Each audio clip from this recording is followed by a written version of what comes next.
Hello guys, कैसे हैं आप लोग। मैं हूं अमित तल्डा, आपका फ्रेंड, फिलोसोफर एंड गाइड। स्वागत है आपका सर वीजी स्टडी हब में। और आज हम स्टार्ट करने वाले हैं chapter number 4, that is long term sources and cost of capital. ठीक है, लास्ट पार्ट में हमने कैपिटल स्ट्रक्चर एंड लेवरेज पढ़ लिया था। आई होप आपने देख लिया होगा। आई होप आपने उसके एमसीक्यू वाला भी सीरीज जो मैंने आपको पार्ट्स बताए थे वो आपने देख लिया होगा और आपको अच्छे से हर चीज़ समझ में आ गई होगी, अच्छे से रिवाइज हो गई होगी। तो सेम सर इस चैप्टर में होने वाला है। चैप्टर 4 हम रिवाइज करेंगे फटाफट, और इससे रिलेटेड भी एमसीक्यूज, प्रैक्टिकल एमसीक्यूज ऑलरेडी डले हुए हैं। तो वो आपको मैं पहले ही बता देता हूँ कि वो आपको कैसे देखना है, कहाँ से देखना है। तो उसके जो पार्ट्स हैं वो आपको नोट कर लेने हैं।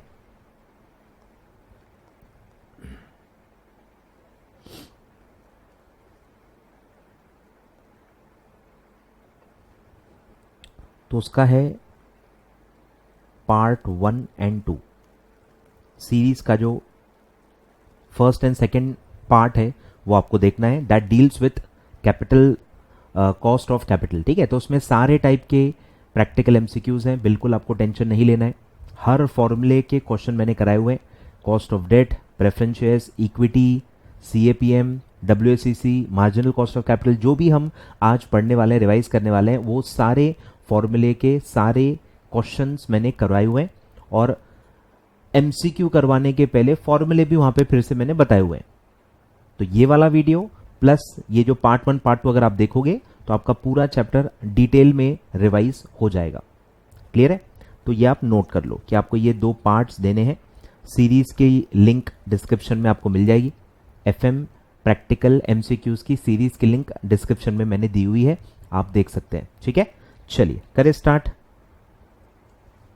स्टार्ट। चलिए वीडियो लाइक कर दो फटाफट, वीडियो लाइक कर दो फटाफट, थोड़ा एनर्जी आनी चाहिए। ठीक है, करें स्टार्ट करें। चलिए आ जाइए। तो सबसे पहले आता है topic sources of long term finance. अब लॉन्ग टर्म फाइनेंस ही क्यों? क्योंकि हमने पढ़ा है कि हम कैपिटल स्ट्रक्चर की बात करते हैं और कैपिटल स्ट्रक्चर में हमेशा लॉन्ग टर्म फंड्स को ही इंक्लूड किया जाता है, और हमने ये चैप्टर नंबर 3 में भी पढ़ा। तो इसलिए हम सब लॉन्ग टर्म के एंगल से यहाँ पे पढ़ेंगे। That goes in line with the concept of capital structure. ठीक है, अब लॉन्ग टर्म सोर्सेस क्या क्या होते हैं हम ऑलरेडी पढ़ चुके हैं, स्टिल इसमें हम फटाफट पढ़ लेते हैं। तो 2 टाइप का कैटेगराइजेशन है। ठीक है, एक है इंटरनल सोर्स और एक है एक्सटर्नल सोर्स। ठीक है, इंटरनल सोर्स में 3 आता है: equity share capital, preference share capital and retain earnings. ठीक है, 3 लोग ये इंटरनल माने जाते हैं। रिटेन अर्निंग्स भी आपको पता ही होगा कि ये भी इक्विटी शेयर कैपिटल वालों का, इक्विटी शेयर होल्डर्स का ही होता है। मतलब बेसिकली 2 ही चीजें इसमें है, इक्विटी एंड प्रेफरेंस। ठीक है, 2 इंटरनल सोर्स माने जाते हैं। इंटरनल इसलिए क्योंकि ये दोनों शेयर होल्डर्स होते हैं, और आपने पढ़ा ही है कि share holders are the owners of company. Voting power हो ना हो, लेकिन शेयर होल्डर्स ओनर होते हैं, और शेयर होल्डर्स 2 प्रकार के होते हैं, इक्विटी एंड प्रेफरेंस। ठीक है, इसलिए इन दोनों को इंटरनल में कैटेगराइज किया गया है। ठीक है, फिर आता है एक्सटर्नल, जो ओनर्स नहीं है, जो शेयर होल्डर्स नहीं है, बाहर के लोग हैं। तो इसमें क्या क्या आता है? पहला आता है डिबेंचर्स, सेकेंड आता है टर्म लोन्स जो आप बैंक्स एंड फाइनेंशियल इंस्टीट्यूशन से लेते हो, एंड थर्ड अदर कैटेगरी जो अपन पढ़ेंगे। फॉरेन सोर्सेज भी इसमें आते हैं, बाहर से भी आप पैसा ले सकते हो, और आप सिक्योरिटी लॉ में उसका काफी कंसेप्ट भी पढ़ते हो, ईसीबी, एफपीआई, एफडीआई, बहुत सारी चीजें आप पढ़ते ही हो। ठीक है, तो वो पूरा फॉरेन फंडिंग है। और जब आप प्रोफेशनल में आओगे तो आपको सीएफएल करके सब्जेक्ट है, उसमें भी आप फॉरेन फंडिंग करके पूरा एक चैप्टर पढ़ोगे, और उसमें सारी चीजें ये आ जाएंगी। ठीक है, तो ऐसा है। तो ये बेसिकली आपके सोर्सेस होते हैं। अब एक एक में क्या है, क्या फीचर्स है, हम फटाफट रिवाइज कर लेंगे। आ जाइए।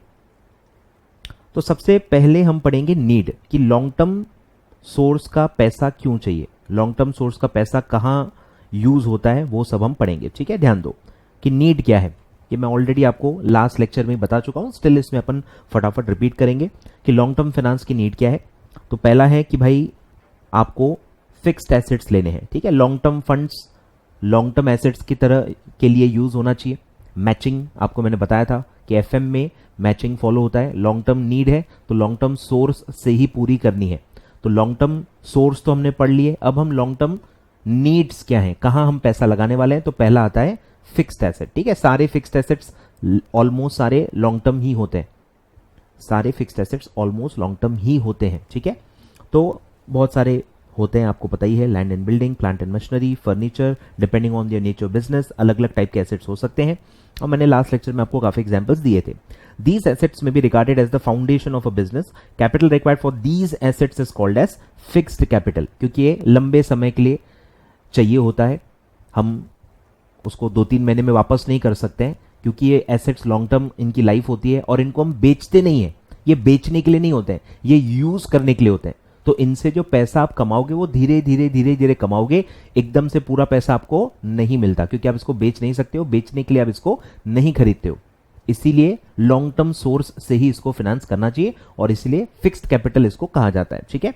As a part of working, ये भी आप पढ़ोगे चैप्टर नंबर 7 में, कि वर्किंग कैपिटल जो होता है, जो करंट एसेट्स में आपका पैसा लगा होता है, उसको भी 2 में डिवाइड किया जाता है।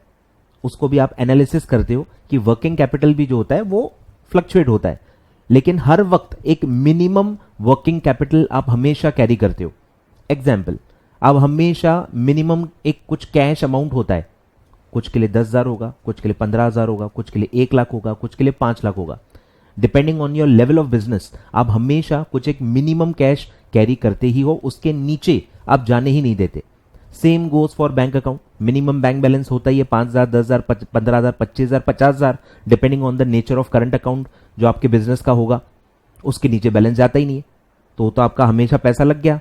तो ये जो हर करंट एसेट में मिनिमम आप कैरी कर रहे हो, स्टॉक के लिए भी सेम होता है, हर वक्त गोडाउन में कुछ ना कुछ स्टॉक होगा ही, स्टॉक कभी जीरो होता ही नहीं है, स्टॉक कभी जीरो होता ही नहीं है, कुछ ना कुछ स्टॉक हमेशा होता ही है। खत्म होने के पहले ही आप नया ऑर्डर प्लेस कर देते हो, खत्म होने ही नहीं देते हो, बिकॉज ऑफ सेफ्टी। आए ख्याल में? तो हर करंट एसेट अगर आप देखोगे एक मिनिमम लेवल पे रहता ही है, वो कभी भी जीरो नहीं होता। तो ये जो मिनिमम करंट एसेट आप कैरी कर रहे हो, that is called as permanent working capital, मतलब ये लॉन्ग टर्म है, ये हमेशा आपको इसमें आपके पैसे लगे हुए होते हैं। तो क्यों ना ये एसेट भी हम लॉन्ग टर्म से ही फाइनेंस करें, क्योंकि वो जो पार्ट है, जो permanent part of working capital है, वो भी परमानेंट है, लॉन्ग टर्म है, तो वो भी आपको लॉन्ग टर्म सोर्सेज से ही फाइनेंस करना चाहिए। तो 2 टाइप के लॉन्ग टर्म नीड्स हैं। पहला है सारे के सारे fixed assets, be it tangible, be it intangible, be it tangible, be it intangible, कोई भी टाइप के फिक्स्ड एसेट्स हैं that are long term and that should be finance from long term sources. And second comes the permanent part of working capital, permanent part of working capital that is also long term and that should also be financed from the long term sources। तो ऐसे 2 needs होते हैं long term funds की, ठीक है। चलिए, तो permanent nature का जो है वो भी working capital का part इसमें आना चाहिए। funds required for this part of working capital and for fixed capital is called as long term finance, ठीक है। तो long term finance क्या है कि हमको 2 जगह पे पैसे लगाने हैं, एक है फिक्स्ड एसेट्स, एक है permanent part of working capital में। तो हमको पैसा लाना भी कहां से पड़ेगा? Long term source of finance से, ठीक है। तो यही सब दिया है कि पहला रिक्वायरमेंट क्या है, purpose to finance the fixed assets, to finance the permanent part of working capital and to finance the growth and expansion of business. कि जब भी आप बिजनेस को एक्सपांड करोगे, ऑर्गेनिक हो या इनऑर्गेनिक हो, ऑर्गेनिक मतलब खुद अपनी ब्रांच खोल रहे हो, अलग अलग लोकेशंस पे ब्रांच खोल रहे हो और आप ऑर्गेनिकली ग्रो हो रहे हो, उसमें भी आपको पैसा लगता है और उसमें भी पैसा लॉन्ग टर्म ही लगता है, क्योंकि उसमें भी आप क्या खरीदोगे, आपको ब्रांच सेटअप करना है तो उसमें आप क्या लगाओगे, उसमें फिक्स्ड एसेट ही लगाओगे, उसमें भी permanent part of working capital ही होगा। बस वो एक नया आप खोल रहे हो, नया एक्सपांड कर रहे हो, इसलिए उसको एक्सपांशन कहते हैं, बट है तो फिक्स्ड एसेट ही ना। वही चीज है, एक एग्जिस्टिंग बिजनेस हो गया और एक एक्सपांडेड जो ब्रांचेस आप नए ब्रांचेस खोल रहे हो उसका हो गया, मतलब चीज वही है जिसमें आप पैसा लगा रहे हो, बस नाम अलग है। तो ऐसे 3 पर्पस है लॉन्ग टर्म फाइनेंस के। क्वेश्चन आया तो आंसर क्या आएगा? ऑल ऑफ अबव, ठीक है। Finance fixed assets, finance permanent part of working capital and growth and expansion of business, ये 3 चीजों के लिए लॉन्ग टर्म फाइनेंस लगता है, ठीक है। अब कहां से आएगा? अच्छा sorry, factors determining the long term financial requirements. क्या फैक्टर्स से आपका रिक्वायरमेंट निकलता है? कैसे पता चलेगा कि फाइनेंस कम चाहिए, ज्यादा चाहिए, मीडियम चाहिए, कितना फाइनेंस चाहिए, कितना क्वांटम ऑफ फाइनेंस चाहिए, ये कैसे डिसाइड होगा? अलग अलग बिजनेस के लिए आप कैसे डिटरमाइन करोगे? तो क्या फैक्टर्स रोल प्ले करते हैं? नंबर 1, नेचर ऑफ बिजनेस, कि आपका नेचर क्या है, मैन्युफैक्चरिंग है, ट्रेडिंग है, सर्विस सेक्टर है, हर बिजनेस की अलग रिक्वायरमेंट होती है। मैन्युफैक्चरिंग में भी कौन सी मैन्युफैक्चरिंग है, भाई गुड्स आपके कितने सिंपल हैं, कॉम्प्लेक्स हैं, हैवी मशीनरी लगती है, लाइट मशीनरी लगती है, टेक्नोलॉजी कैसी लगती है, लेबर कितना लगता है, बराबर। तो ये इससे डिपेंड करता है कि इन्वेस्टमेंट कितना लगेगा। क्लियर है? तो नेचर ऑफ बिजनेस से इन्फ्लुएंस होता है कि कितना लॉन्ग टर्म फाइनेंस का रिक्वायरमेंट होगा। The nature and character of the business determines the amount of fixed capital. A manufacturing company requires land, building, equipment, furniture, machinery, ठीक है, वो सब कुछ लगता है। So it has a large amount of capital for a long period. अब depend करता है आप किससे कंपेयर कर रहे हो। मैं ट्रेडिंग कंपनी से अगर कंपेयर करूँ, एक नॉर्मल ट्रेडर से कंपेयर करूँ, तो मैन्युफैक्चरिंग में ज़्यादा इन्वेस्टमेंट लगता है क्योंकि वहाँ land, building, plant, machinery, equipment, furniture सब लगता है। कंपैरेटिवली एसेट्स की रिक्वायरमेंट मैन्युफैक्चरिंग में ज्यादा होती है as compare to small trading firms और स्मॉल सर्विस सेक्टर फर्म्स या स्मॉल प्रोफेशनल्स। क्लियर है? तो वो है, तो लार्ज अमाउंट ऑफ कैपिटल लगता है for a long period. But a trading concern है, छोटा सा आपका ट्रेडिंग कंसर्न है, वॉशिंग मशीन आप खरीद के बेचते हो, तो ज्यादा फिक्स एसेट्स का आपका रिक्वायरमेंट नहीं है, और जो चीजें लगती भी हैं वो आप रेंट पे भी ले सकते हो। ठीक है?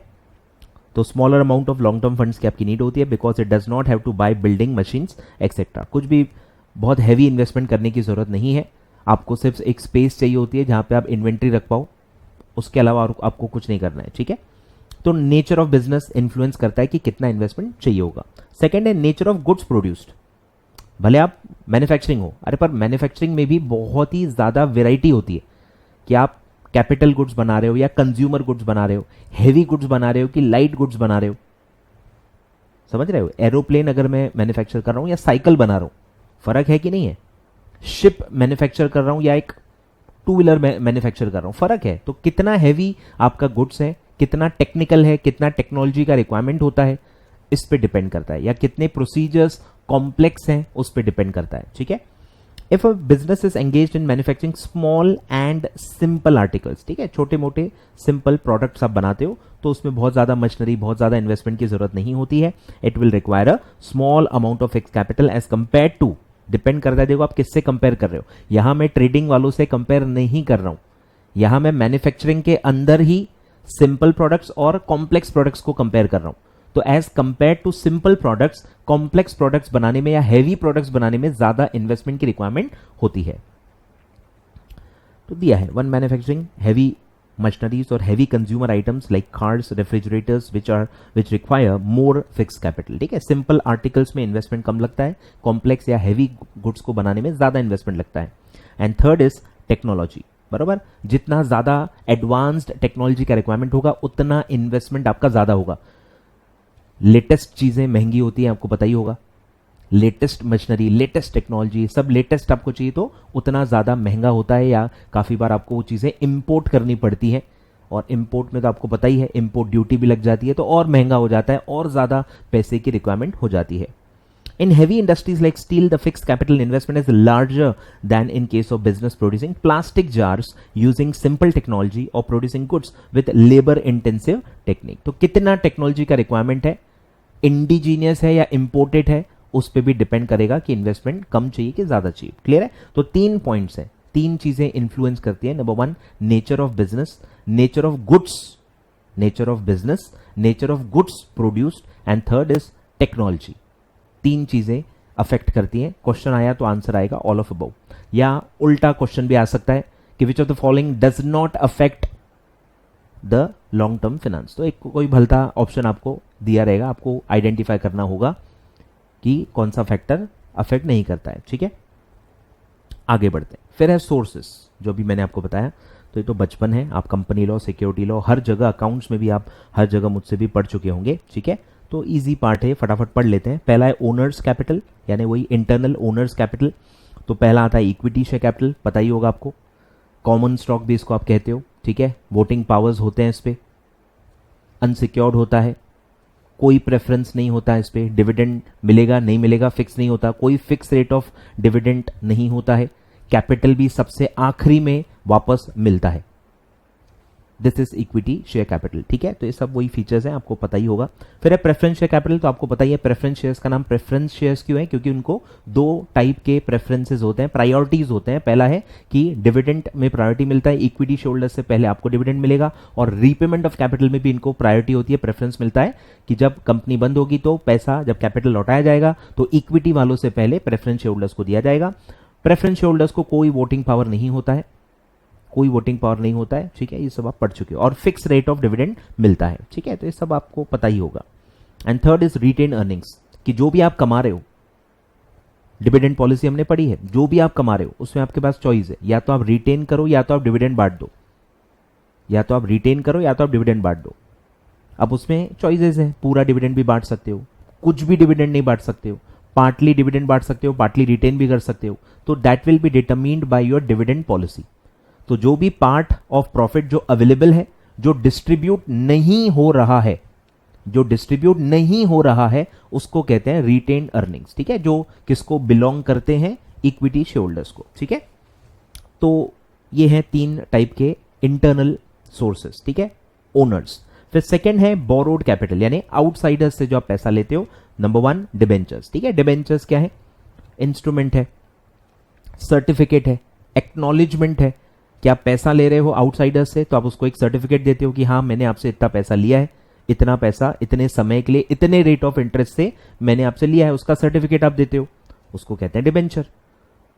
क्या है वो, आपके लिए डेट, क्रेडिटर है, आपको वापस करना है कुछ समय के बाद, फिक्स टर्म होता है उसका, और एक फिक्स रेट ऑफ इंटरेस्ट आपको उस पर पे करना होता है, और काफी बार वो सिक्योर्ड होता है, फ्लोटिंग चार्ज से वो सिक्योर्ड होता है। ये सब आप लॉ में पढ़ चुके हो। ठीक है, तो वही सारी चीजें हैं। अब वो दो टाइप के हो सकते हैं, कन्वर्टेबल, नॉन कन्वर्टेबल, और पार्टली कन्वर्टेबल भी हो सकते हैं। नॉन कन्वर्टेबल है मतलब वो प्योर डेट है, वो प्योर डेट है, उसमें कोई ऑप्शन नहीं है कि वो इक्विटी में बाद में आप कन्वर्ट कर सकते हो। तो जब कोई ऑप्शन नहीं होता कन्वर्जन का, उसको कहते हैं नॉन कन्वर्टेबल डिबेंचर्स। और अगर ऑप्शन दिया गया है, एक राइट दिया गया है, after certain number of years अगर आप पार्ट या फुल डिबेंचर को एक सर्टेन रेशो में कन्वर्ट कर सकते हो into equity shares of the company, then they are called as convertible debentures. ठीक है, इसी को कॉजी इक्विटी भी आप कहते हो। तो वही सब दिया है। ठीक है, तो नॉन कन्वर्टेबल में क्या होगा, फिक्स रेट होगा इंटरेस्ट का, कन्वर्जन का कोई ऑप्शन नहीं होगा, कोई इक्विटी में डाइल्यूशन नहीं होगा क्योंकि इक्विटी शेयर में कन्वर्ट होता ही नहीं है ये। ठीक है, और इनको कोई राइट नहीं है कन्वर्ट होने का into equity shares. 5 to 9 years का मैच्योरिटी हो सकता है। ठीक है, कुछ खास है नहीं, वोटिंग पावर तो होता ही नहीं है, कोई भी टाइप का डिबेंचर हो वोटिंग पावर डिबेंचर्स में होता ही नहीं है। कन्वर्टेबल है तो क्या होगा, होली और पार्टली। ठीक है, होली और पार्टली, ऐसे दो टाइप्स होते हैं कन्वर्टेबल में। तो पार्टली कन्वर्टेबल भी हो सकता है into equity share after a fix period of time, और एक उसका कन्वर्जन रेशो भी होता है कि कितने डिबेंचर्स के लिए कितने इक्विटी शेयर्स आपको दिए जाएंगे। ठीक है, तो ये है debentures. Second is term loans from bank. ठीक है, बहुत ही नॉर्मल बैंक लोन जिसको आप कहते हो। Many industrial development banks, cooperative banks, commercial banks grant medium term loans for 3 to 5 years. Commercial bank provides short term loans in the form of loans and advances, CCOD, सब सुना ही होगा आपने, CCOD short term finance में आते हैं। But nowadays most of the commercial banks have also started lending long term and medium term and providing need based finance for different time periods to firms of all sizes. ठीक है, तो अब मतलब कोई restriction नहीं है, need के हिसाब से जैसा आपको चाहिए बैंक आपको फाइनेंस करता है। ठीक है, फिर है लोन फ्रॉम फाइनेंशियल इंस्टीट्यूशन। ये टिपिकली लॉन्ग टर्म ही लैंड करता है। फाइनेंशियल इंस्टीट्यूशन लॉन्ग टर्म के लिए होता है, वो ग्रोथ के लिए होता है। अलग अलग सेक्टर, अलग अलग इंडस्ट्री, अलग अलग कैटेगरी ऑफ प्लेयर्स के लिए इंस्टीट्यूशंस बनाए जाते हैं, और ये सारे के सारे लगभग लॉन्ग टर्म फाइनेंस ही देते हैं। ठीक है, तो बहुत सारे नाम आपको दिए गए हैं, कोई फर्क नहीं है, लगभग सेंट्रल या स्टेट गवर्नमेंट्स के होते हैं। IDBI, IFCI, ICICI, HDFC, ऐसे बहुत सारे फाइनेंशियल इंस्टीट्यूशंस भी है, UTI। ठीक है, तो यही सब है which give long term loans at a reasonable rate of interest, क्योंकि ये डेवलपमेंट के लिए होते हैं, ये डेवलपमेंट के लिए होते हैं, ये प्रॉफिट मेकिंग नहीं होते हैं, ये डेवलपमेंट के लिए होते हैं। इसलिए government he most of the times government के ही होते हैं, जिसको आप कंपनी लॉ में पब्लिक फाइनेंशियल इंस्टीट्यूशंस कहते हो। पब्लिक फाइनेंशियल इंस्टीट्यूशंस आप नॉर्मली इसको कहते हो। ठीक है, तो क्या क्या है, IFCI, IDBI, IFCI, IDFC, SIDBI, ICICI, SIDC, UTI, SFC, ठीक है। अब कुछ बच्चों को इसमें कंफ्यूजन भी होगा कि सर ICICI तो बैंक है। अरे भाई ICICI बैंक भी है, फाइनेंशियल इंस्टीट्यूशन भी है, HDFC फाइनेंशियल इंस्टीट्यूशन भी है, बैंक भी है। जैसे जैसे आपका नॉलेज बढ़ेगा आप डिफरेंशिएट करना स्टार्ट करोगे, ठीक है। तो इनके फाइनेंशियल इंस्टीट्यूशंस भी हैं, इनके अलग से बैंक भी हैं। तो जब मैं ICICI बैंक बोलूंगा तो वो बैंक है, सिर्फ ICICI बोलूंगा तो फाइनेंशियल इंस्टीट्यूशन है, सिर्फ HDFC बोलूंगा तो फाइनेंशियल इंस्टीट्यूशन है, HDFC बैंक बोलूंगा तो बैंक है। क्लियर है? चलिए, और फिर जो मैंने आपको कहा फॉरेन सोर्सेस भी होते हैं, आप बाहर से भी पैसा इंडिया में ला सकते हो, ठीक है। तो पहला है ऑप्शन एक्सटर्नल बोरिंग्स यानी लोन्स, फॉरेन बैंक से, बाहर के बैंक्स, बाहर के फाइनेंशियल इंस्टीट्यूशन से आप लोन ले रहे हो, मतलब ये लोन ही है, बैंक से ही ले रहे हैं, फाइनेंशियल इंस्टीट्यूशन से ही ले रहे हैं, लेकिन सिर्फ बाहर के हैं, तो उसको कहेंगे एक्सटर्नल बोरिंग्स। इसी को आप कहते हो ECB, एक्सटर्नल कमर्शियल बोरिंग्स, जो आप सिक्योरिटी लॉ में पढ़ते हो या आप फाइनल में भी CFL में पढ़ोगे। फिर आता है फॉरेन इन्वेस्टमेंट्स, ठीक है। इसमें दो टाइप्स होते हैं, मतलब आप इक्विटी रेस कर रहे हो, इक्विटी से बाहर इक्विटी इशू करके पैसा ला रहे हो। अब इक्विटी के क्वांटम के हिसाब से दो अलग अलग रेगुलेशंस होती हैं, FPI होता है एक, FPI, और एक आता है FDI। ये सब आप पढ़ोगे अलग अलग सब्जेक्ट्स में। और थर्ड है deposits from NRI, non resident Indian से आप डिपॉजिट्स ले रहे हो, ठीक है। तो तीन है, एक्सटर्नल बोरिंग्स, फॉरेन इन्वेस्टमेंट्स यानी इक्विटी, और थर्ड है डिपॉजिट्स। तीन अलग अलग प्रकार या तीन अलग अलग सोर्सेज से आप फॉरेन से भी पैसा ला सकते हो, ठीक है। तो ये पूरा आपका हो गया बेसिक, पूरा हो गया आपका बेसिक, ठीक है। ये सब मैंने कवर कर लिया, ठीक है। एंड गेम नोट्स भी मैं साथ साथ में पूरा कवर करवा रहा हूं। हाँ, internal, external, equity, preference, retained, debentures, term loans, others में क्या है, फॉरेन सोर्सेस, ठीक है। चलिए आगे बढ़ते हैं, ठीक है। ये पूरा था सोर्सेस, सिर्फ सोर्सेस हमने पढ़ा। अब यहां से डायरेक्शन बदलेगा और हम पढ़ेंगे कॉस्ट ऑफ कैपिटल, ठीक है। कॉस्ट ऑफ कैपिटल हम पढ़ रहे हैं कि ये जो अलग अलग सोर्सेस ऑफ कैपिटल आप ले रहे हो, हर कैपिटल का कॉस्ट होता है, ठीक है। ये फंडामेंटल रूल है FM का कि fund is always having a cost, ठीक है। कोई भी फंड फ्री का नहीं होता है, नो फ्री मील्स, ठीक है। कैपिटल में कोई फ्री का पैसा नहीं होता है, आपको लगेगा कि फ्री का है पर एक्चुअली उसमें कुछ भी फ्री नहीं होता है, ठीक है। कुछ में दिखता है कि आप पैसे देते हो, कुछ में आपको नहीं दिखेगा कि आप पैसे देते हो, लेकिन still it has a cost. Every fund has a cost, ठीक है। ये आपको फंडामेंटल रूल याद रखना है, every fund, every capital has a cost, ठीक है। तो कॉस्ट ऑफ कैपिटल कैसे निकालते हैं, कॉस्ट ऑफ कैपिटल क्या होता है, कहां यूज होता है, उसका क्या इंपॉर्टेंस है, ये आपको समझना है। और इसमें क्वेश्चंस आते हैं, ध्यान दो। तो कॉस्ट ऑफ कैपिटल क्या है सर, वो एक रिक्वायर्ड रेट ऑफ रिटर्न है कि जब आप एक प्रोजेक्ट को इवेल्युएट करोगे, या आप पढ़ोगे कैपिटल बजटिंग में चैप्टर 2 में, इसीलिए मैं चैप्टर 2 पहले नहीं पढ़ा था, क्योंकि चैप्टर 2 में capital structure, cost of capital, दुनिया भर के रेफरेंसेस आते हैं, और जब तक वो आप पढ़ते नहीं हो आपको कुछ समझ में आएगा नहीं। तो अब आपको समझेगा कि मेरा सीक्वेंस एक पर्टिकुलर वे में क्यों होता है, ठीक है। बहुत ही एक्सपीरियंस का यूज करके ये सब चीजें होती हैं, तो भरोसा रखें, ठीक है। तो ये बेसिकली एक रिक्वायर्ड रेट ऑफ रिटर्न की तरह यूज होता है कि जब भी मैं एक प्रोजेक्ट को इवेल्युएट करूंगा, प्रोजेक्ट को एक्सेप्ट करना है या रिजेक्ट करना है, इसके लिए मुझे कट ऑफ रेट लगता है, हर्डल रेट लगता है, एक रिक्वायर्ड रेट ऑफ रिटर्न लगता है कि उससे ज्यादा मेरा रिटर्न है प्रोजेक्ट का तो मैं एक्सेप्ट करूंगा, उससे कम है प्रोजेक्ट का रिटर्न तो मैं रिजेक्ट कर दूंगा। तो ये क्या रेट होना चाहिए, ये कट ऑफ रेट क्या होना चाहिए, तो इसको नॉर्मली कॉस्ट ऑफ कैपिटल को लिया जाता है। कॉस्ट ऑफ कैपिटल को कट ऑफ रेट की तरह या minimum required rate of return या हर्डल रेट की तरह यूज किया जाता है। और बहुत लॉजिकल है भाई, कॉस्ट रिकवर नहीं कर पा रहा है प्रोजेक्ट तो क्यों एक्सेप्ट करेंगे। जैसे आपका पासिंग में 40 मार्क का कट ऑफ होता है ना, individual passing 40 marks, aggregate passing 50 marks, आपके लिए कट ऑफ है। वैसे ही यहां पे कट ऑफ है कि प्रोजेक्ट तभी एक्सेप्ट किया जाएगा जब वो एक कॉस्ट से ज्यादा कमाएगा, जब वो प्रॉफिटेबल होगा तभी हम उसको एक्सेप्ट करेंगे। अगर कोई लॉस मेकिंग प्रोजेक्ट है हम तो क्यों करेंगे, हमारा गोल ही प्रॉफिट है ना, ठीक है। चलिए, तो ये है, तो cost of capital is the required rate of return that a firm must achieve in order to cover the costs of generating funds in the marketplace. It is used to evaluate new projects, ठीक है, जिसको आप capital budgeting कहते हो। It is used to evaluate new projects of the company as it is the minimum return that investors expect for providing capital to the company, thus setting a benchmark that a new project has to meet. वही repeat हो रहा है, पढ़ते जाते हैं. तो cost of capital क्या है सर? रेट ऑफ रिटर्न है that a firm must earn on its project to maintain the market value and attracts fund. तो अगर आप नहीं कमा पा रहे हो, कॉस्ट जितना नहीं कमा पा रहे हो, तो इसका इफेक्ट मार्केट वैल्यू पे भी पड़ता है. बाद में लेते वक्त तो ठीक है, बाद में जब आप पूरा प्रोजेक्ट खत्म हो जाता है और जब दिखता है कि एक्चुअल रिटर्न कितना है, तो बाद में जब पता चलता है कि वो मिनिमम रिटर्न जितना नहीं आपने कमाया है बिकॉज ऑफ वेरियस रीजंस, तो मार्केट वैल्यू पे भी फर्क पड़ता है. ठीक है. फिर है cost of capital is the required rate of return on the investments which belongs to equity, debt और रिटेन अर्निंग्स. तो इसको एक रिक्वायर्ड रेट ऑफ रिटर्न की तरह, कट ऑफ रेट की तरह भी यूज किया जाता है.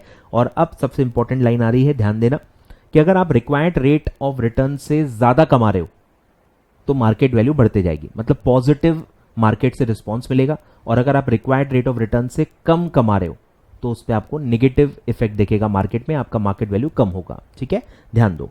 If the firm fails to earn the return at the expected rate जितना आप नहीं कमा पाए तो क्या होगा? Market value of the shares will fall and it will result in the reduction of the overall wealth of the share holders. ठीक है, एंड वाइस वर्सा, कि अगर आप एक्सपेक्टेड रिटर्न से ज्यादा कमा रहे हो तो मार्केट प्राइस बढ़ेगी और overall market value of the shares और wealth of the share holders will increase. Clear है? तो काफी इंपॉर्टेंट लाइन है, काफी इंपॉर्टेंट लाइन है सर. ठीक है, चलिए अब कुछ अजम्पशंस पढ़ लेते हैं सर. कि cost of capital is based on certain assumptions which are closely associated while calculating and measuring the cost of capital. It is consider that there are three basic concepts. Number one, there it is not a cost as such. ठीक है, इन्हें cost, इन्हें मैं बताऊंगा आपको. Equity में जैसे होता है ना कि नॉर्मली कॉस्ट का मतलब क्या होता है? आउटफ्लो. आप कॉस्टिंग पढ़ते हो ना, कॉस्टिंग का मतलब क्या है? Outflow, expenditure. तो यहां वैसा नहीं है, हमेशा आउटफ्लो ही होगा, जरूरी नहीं है. कॉस्ट मतलब एकदम टेक्निकल वैसा कॉस्ट नहीं है. यहां पे अपॉर्चुनिटी कॉस्ट भी होता है, इम्प्लिसिट कॉस्ट भी होता है, नोशनल कॉस्ट भी होता है. अकाउंट्स में पढ़ा हुआ है आपने. ठीक है, it is merely a hurdle rate. तो इसको यहां पे एक हर्डल रेट की तरह लिया जाता है प्रोजेक्ट इवैल्यूएशन करते वक्त. ठीक है, और ये क्या है? मिनिमम रिटर्न है, इससे नीचे चलेगा ही नहीं, इससे ज्यादा ही रिटर्न होना चाहिए. तो ये मिनिमम रेट की तरह यूज किया जाता है. और इसमें तीन कंपोनेंट्स होते हैं. ऐसा रिटर्न जो बिना रिस्क के भी आप कमा सकते हो, ऐसा रिटर्न, उतना रिटर्न जो आप बिना रिस्क के भी कमा सकते हो, risk free return. Risk free return जो होता है, जो गवर्नमेंट सिक्योरिटीज में होता है, तो वो एक फैक्टर होता है. फिर है बिजनेस रिस्क की वजह से एक एक्स्ट्रा रिटर्न आपको चाहिए होता है, एक प्रीमियम चाहिए होता है. और फाइनेंशियल रिस्क अगर है, आपने अगर लोन्स भी लिए तो उसके लिए और रिस्क प्रीमियम आपको देना पड़ेगा. मतलब बेसिकली जो भी ये रिक्वायर्ड रेट ऑफ रिटर्न होता है that comprises of two things. पहला है रिस्क फ्री रिटर्न, जो basically time value of money होता है कि आप पैसा दे रहे हो तो कुछ टाइम वैल्यू ऑफ मनी तो कमाओगे ना, बिना रिस्क के भी कुछ तो रिटर्न आप एक्सपेक्ट करोगे. और एक है कि जितना ज्यादा रिस्क होगा, रिस्क के लिए आप एक्स्ट्रा रिटर्न एक्सपेक्ट करोगे, उसको कहते हैं रिस्क प्रीमियम. तो ऐसे उसके कॉम्पोनेंट्स होते हैं. तो ये उसका फॉर्मूला है, risk free, business risk, financial risk. तीन ऐसे कंपोनेंट्स होते हैं. ठीक है, आगे बढ़ते हैं सर. फिर है इंपॉर्टेंस. ठीक है, कहां कहां यूज होता है, एप्लीकेशन क्या है, यूज क्या है इसका, जो हम अभी पढ़ चुके हैं. पहला है कैपिटल बजटिंग डिसीजन, कि कॉस्ट ऑफ कैपिटल को as a cut off rate, as a hurdle rate use किया जाता है फॉर प्रोजेक्ट इवैल्यूएशन. प्रोजेक्ट को जब आप वैल्यूएट करते हो, आप उसका डिसीजन लेते हो कि ये प्रोजेक्ट करें या न करें, एक्सेप्ट करें, रिजेक्ट करें, तो तब ये यूज होता है. ठीक है. सेकंड है कैपिटल स्ट्रक्चर डिसीजन. स्ट्रक्चर भी जब आप डिसाइड करते हो कि कितना डेट लूं, कितना इक्विटी लूं, बिना कॉस्ट के कैसे डिसाइड करोगे? फाइनेंसिंग डिसीजंस बिना कॉस्ट ऑफ कैपिटल के कैसे करोगे? क्योंकि हमारी प्रायोरिटी क्या होती है फाइनेंसिंग डिसीजंस में, कि हमको कॉस्ट ऑफ कैपिटल को मिनिमाइज करना है, कम से कम कॉस्ट पे हमको फाइनेंसिंग करनी है. तो ऑब्जेक्टिव ही कम से कम कॉस्ट होता है. तो बिना कॉस्ट पता किए आप फाइनेंसिंग डिसीजंस भी नहीं कर सकते हो. ठीक है. तो कैपिटल स्ट्रक्चर डिसीजंस यानी फाइनेंसिंग डिसीजंस. फिर है इवैल्यूएशन, इवोल्यूशन लिख के आ गया है, इवैल्यूएशन करते हो उसको. Evaluation of financial performance. Financial performance भी कैसे देखेंगे, कितना कमाया और कितना कॉस्ट है. और ये मैंने आपको चैप्टर 1 में ही बताया था, फंड्स पे कितना कमा रहे हैं और फंड्स पे कितना कॉस्ट है. फंड्स के बेस पे यहां पे देखा जाता है, सेल के बेस पे नहीं देखा जाता. हर चीज फंड्स के एंगल से देखी जाती है, तो फंड्स का कॉस्ट भी यूज होता है फॉर कैलकुलेटिंग द प्रॉफिट और फाइनेंशियल परफॉर्मेंस। और फिर है अदर फाइनेंशियल डिसीजंस, तो उसमें दिया हुआ है कि cost of capital also is in some other area such as market value of shares, earning capacity, hence it plays a major role in the financial management. ठीक है, ऐसे 4 मेजर रोल्स हैं, यूजेस हैं, एप्लीकेशंस हैं। पहला है capital budgeting decisions, फिर है फाइनेंसिंग डिसीजन जिसको आप कहते हो capital structure decisions, evaluation of financial performance, and fourth is other financial decisions. ठीक है, ऐसे 4 एप्लीकेशंस हैं कॉस्ट ऑफ कैपिटल के। आगे बढ़ते हैं। अब है factors determining the firms cost of capital, कि कौन से फैक्टर्स हैं जो इन्फ्लुएंस करते हैं, डिटरमाइन करते हैं कि आपका कॉस्ट कितना है, मतलब ज्यादा होगा, कम होगा, क्या डायरेक्शन में आपका कॉस्ट होगा, क्या फैक्टर्स डिटरमाइन करते हैं। ठीक है, तो कॉस्ट क्या है, एक वेरिएबल टर्म है। कॉस्ट कोई फिक्स्ड टर्म नहीं है। कॉस्ट हर रोज हर समय अलग अलग होता है, बिकॉज वो अलग अलग फैक्टर्स की वजह से इंटरेक्ट करता है, एक्सटर्नल फैक्टर्स इंटरनल फैक्टर्स से इंटरेक्ट करके वो बदलते रहता है। Market factors, competitors, demand supply of money, RBI policy, पता नहीं क्या क्या, इन्फ्लेशन, तो इसके वजह से वो बदलते रहता है। ठीक है, तो ये एक वेरिएबल टर्म है, वो कभी भी कांस्टेंट नहीं होता, कभी फिक्स नहीं होता। टाइम टू टाइम फैक्टर्स बदलने की वजह से वो बदलते रहेगा। It's a variable term subject to the changes for a number of factors. Various factors that play a part in determination of cost of capital are described below. There are 4 main factors. ठीक है, in totality 4 factors है। Number 1 general economic conditions, यानी economy का जो माहौल है, economy का जो एनवायरमेंट है, वो होता है आपका जनरल इकोनॉमिक कंडीशंस। जीडीपी क्या है, ग्रोथ रेट क्या है, इन्फ्लेशन रेट्स क्या है, अनएम्प्लॉयमेंट रेट्स क्या है, पूरा मैक्रो इकोनॉमिक्स जो आपने पढ़ा होगा वो होता है जनरल इकोनॉमिक कंडीशंस। यानी पॉजिटिव है, फेवरेबल है या एडवर्स चल रहा है, क्या सिचुएशन चल रही है जनरल इकोनॉमी में, उससे भी डिपेंड करता है कॉस्ट कम होगा या ज्यादा होगा। फिर है मार्केटेबिलिटी ऑफ द सिक्योरिटी, मतलब मार्केट कंडीशंस कैसे हैं, जो मैंने आपको बताया भी था, बहती गंगा में हाथ धो लो। मार्केट कंडीशन अच्छे हैं तो ले लो, फंड्स बोरो कर लो। मार्केट सिचुएशन अच्छी नहीं है तो बहुत डिफिकल्टी होती है फंड्स रेजिंग करने में, कॉस्ट बहुत ज़्यादा लगती है। ठीक है, तो ये है। फिर है ऑपरेटिंग एंड फाइनेंसिंग डिसीजंस, मतलब आपके इंटरनल जो डिसीजंस हैं, जो आप फाइनेंसिंग और ऑपरेटिंग डिसीजंस ले रहे हो, डे टू डे जो आप डिसीजंस ले रहे हो, उनसे भी कॉस्ट डायरेक्टली इन्फ्लुएंस करता है, क्योंकि आप चूज कर रहे हो कि मुझे कौन सा सोर्स लेना है, उसका अमाउंट कितना लेना है, कितने समय के लिए लेना है, सब आप डिसाइड कर रहे हो, तो आपके डिसीजंस की वजह से भी वो अफेक्ट होता है। और फिर है अमाउंट, कि कितना पैसा चाहिए, कम चाहिए, ज्यादा चाहिए, मीडियम चाहिए, क्वांटम ऑफ फाइनेंस क्या है, उसके हिसाब से भी कॉस्ट अलग अलग होता है। कैसे फर्क पड़ता है सब अभी हम पढ़ेंगे। ठीक है, आ जाओ। पहला है जनरल इकोनॉमिक कंडीशंस, तो देखो उसमें क्या है, काम की चीज क्या मैं बता रहा हूं।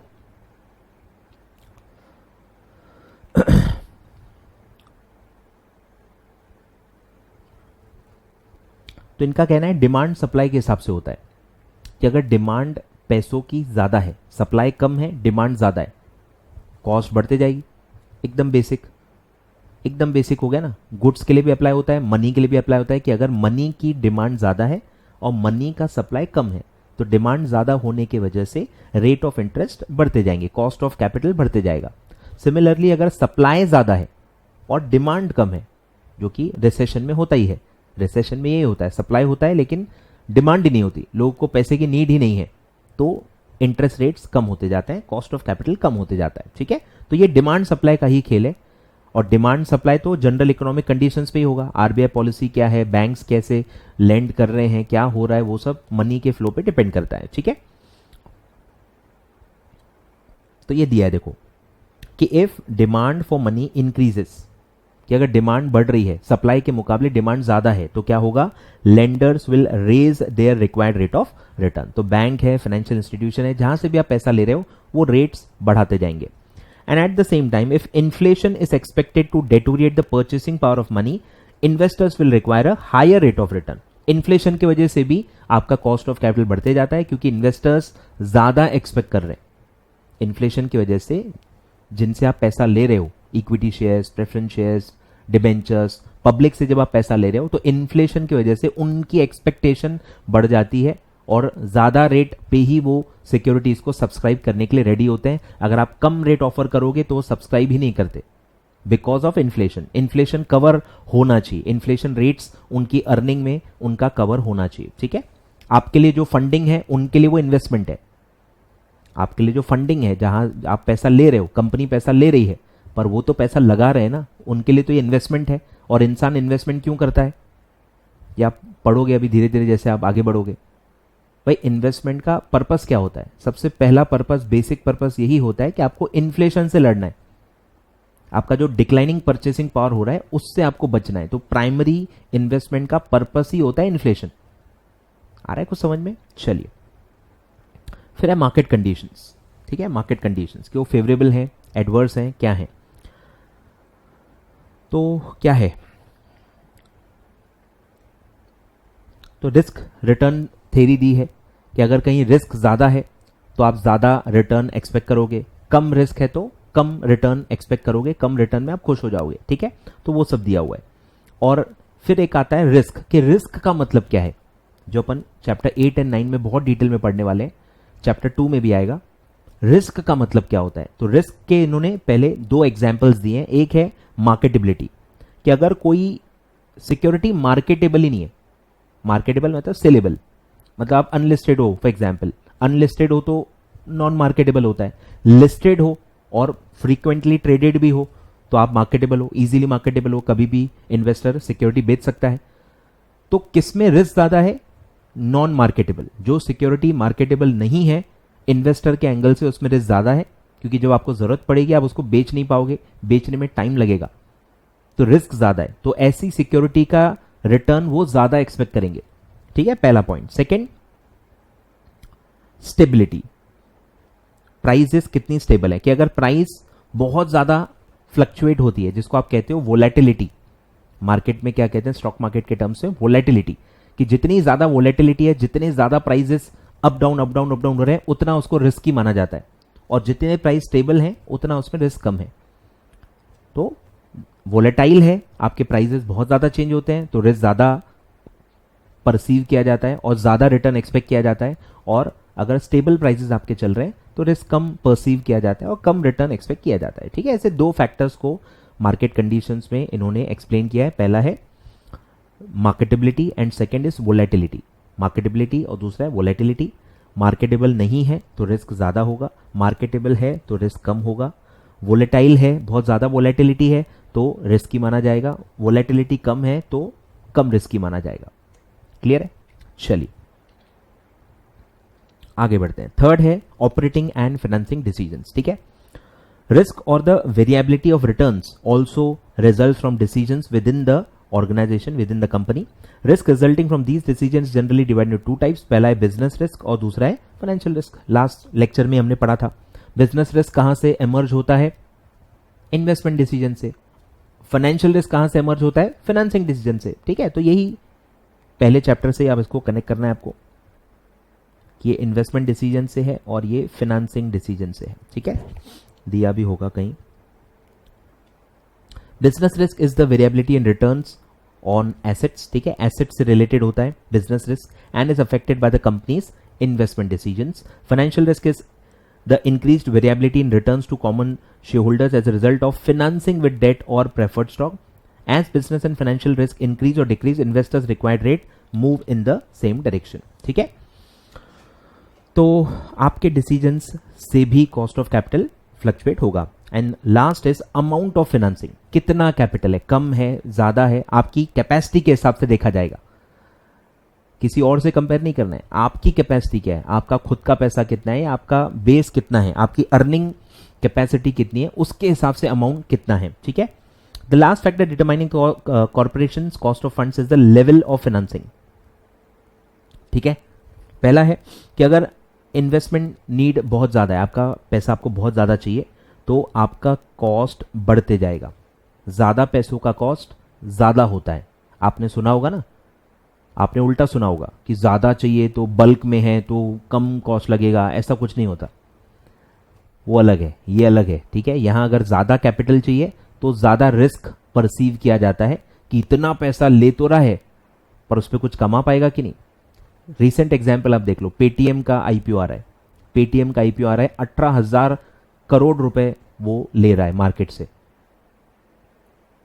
तो रिस्क ज्यादा है। अगर कोई 5,000 करोड़ का इशू है और कोई 18,000 करोड़ का इशू है, कौन सा ज्यादा रिस्की है? ज्यादा अमाउंट वाला ही रिस्की है। पहले तो सब्सक्राइब होगा कि नहीं होगा, हो भी गया तो फिर इतने बड़े अमाउंट को वो कहां लगाएगा, उस पर उतना रिटर्न कमा पाएगा कि नहीं कमा पाएगा। अनसर्टेनिटी बहुत ज्यादा होती है, डाउट बहुत ज्यादा क्रिएट होता है एमडी सीईओ पे कि वो कर पाएगा कि नहीं, वो इतना केपेबल है कि नहीं, आए ख्याल में। तो ये चीजें हैं।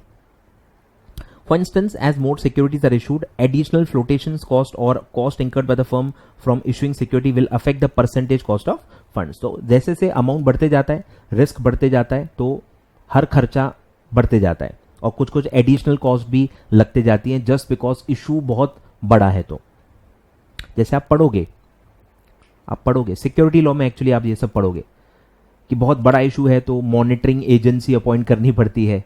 फिर मॉनिटरिंग एजेंसी को पैसे नहीं देने पड़ेंगे क्या? छोटा इशू है तो मॉनिटरिंग एजेंसी लगती नहीं है।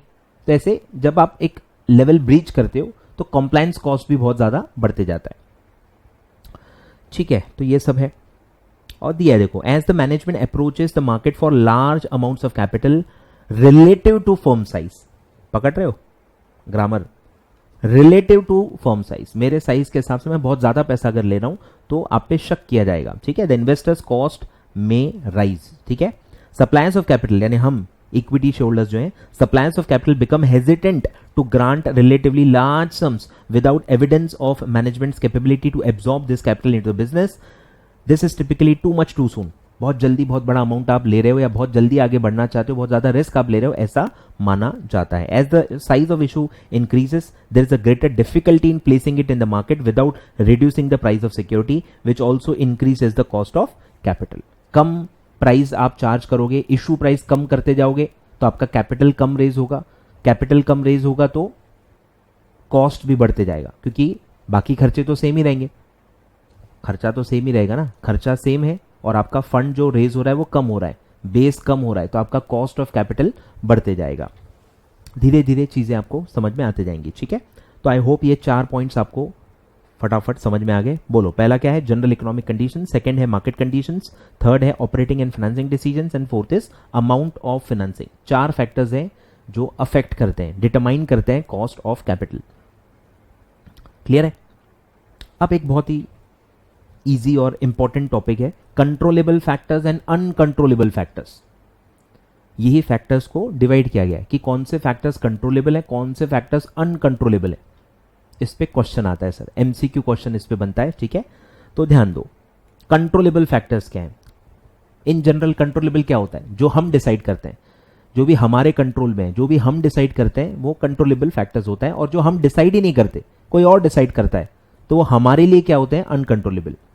तो हम क्या डिसाइड करते हैं? Financing decisions, investment decisions, dividend policy. हम 3 टाइप के डिसीजंस ही लेते हैं, हमारे कंट्रोल में बस वो 3 ही डिसीजंस हैं जो हमने चैप्टर नंबर 1 में पढ़े थे, बस वही तीनों पॉइंट्स हैं। बहुत ही बेसिक, बहुत ही अंडरस्टैंडिंग वाले पॉइंट्स हैं। ठीक है, ध्यान दो। कैपिटल स्ट्रक्चर पॉलिसी मतलब financing policy. Capital structure policy का मतलब क्या होता है? फाइनेंसिंग,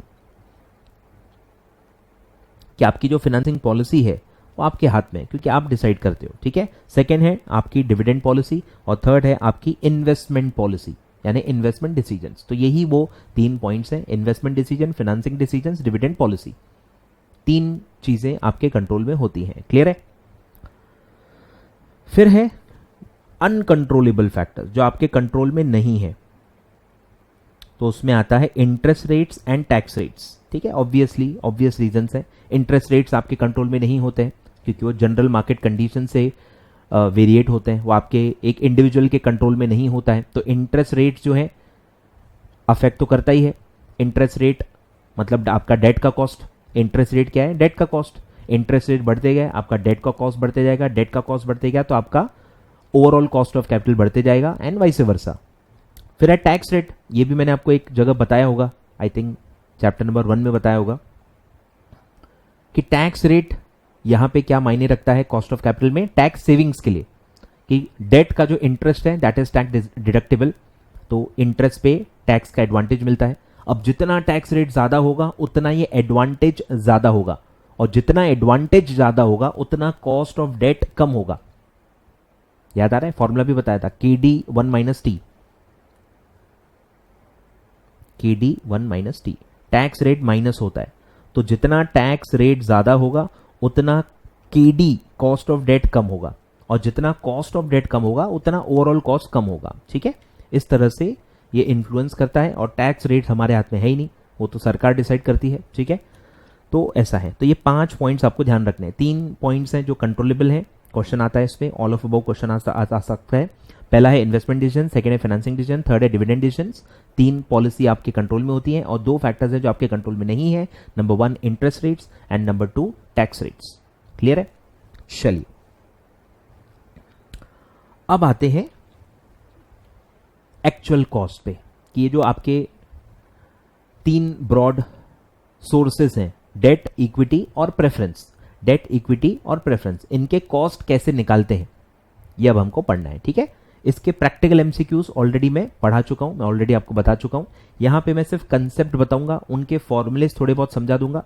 बाकी part 1 and 2 of practical MCQ series आप इसके बाद ही देख लेना, पूरा हर चीज कवर हो जाएगी, क्लियर हो जाएगी। ठीक है, चलिए आ जाइए। केडी यानी कॉस्ट ऑफ डेट। ठीक है, तो डेट को 2 पार्ट्स में डिवाइड किया गया है, एक है रेडीमेबल डेट और एक है इररेडीमेबल डेट। आप जब पढ़ाई करोगे तो आपको दिखेगा most of the times redeemable debt ही होती है, इररेडीमेबल डेट का एग्जिस्टेंस बहुत ही कम है। टिपिकली बैंक्स वगैरह को अलाउ किया गया है इररेडीमेबल डेट अलाउ करने के लिए, बाकी कंपनीज में आप देखोगे नॉर्मली रेडीमेबल डेट ही होती है, लेकिन फॉर डिस्कशन पर्पस इररेडीमेबल भी हो सकती है, ऐसा मान के आपको चलना है। अब दोनों में फर्क क्या है? दोनों में फर्क क्या है? रेडीमेबल में क्या होगा कि जो भी आपका खर्चा है वो एक फिक्स टाइम का है।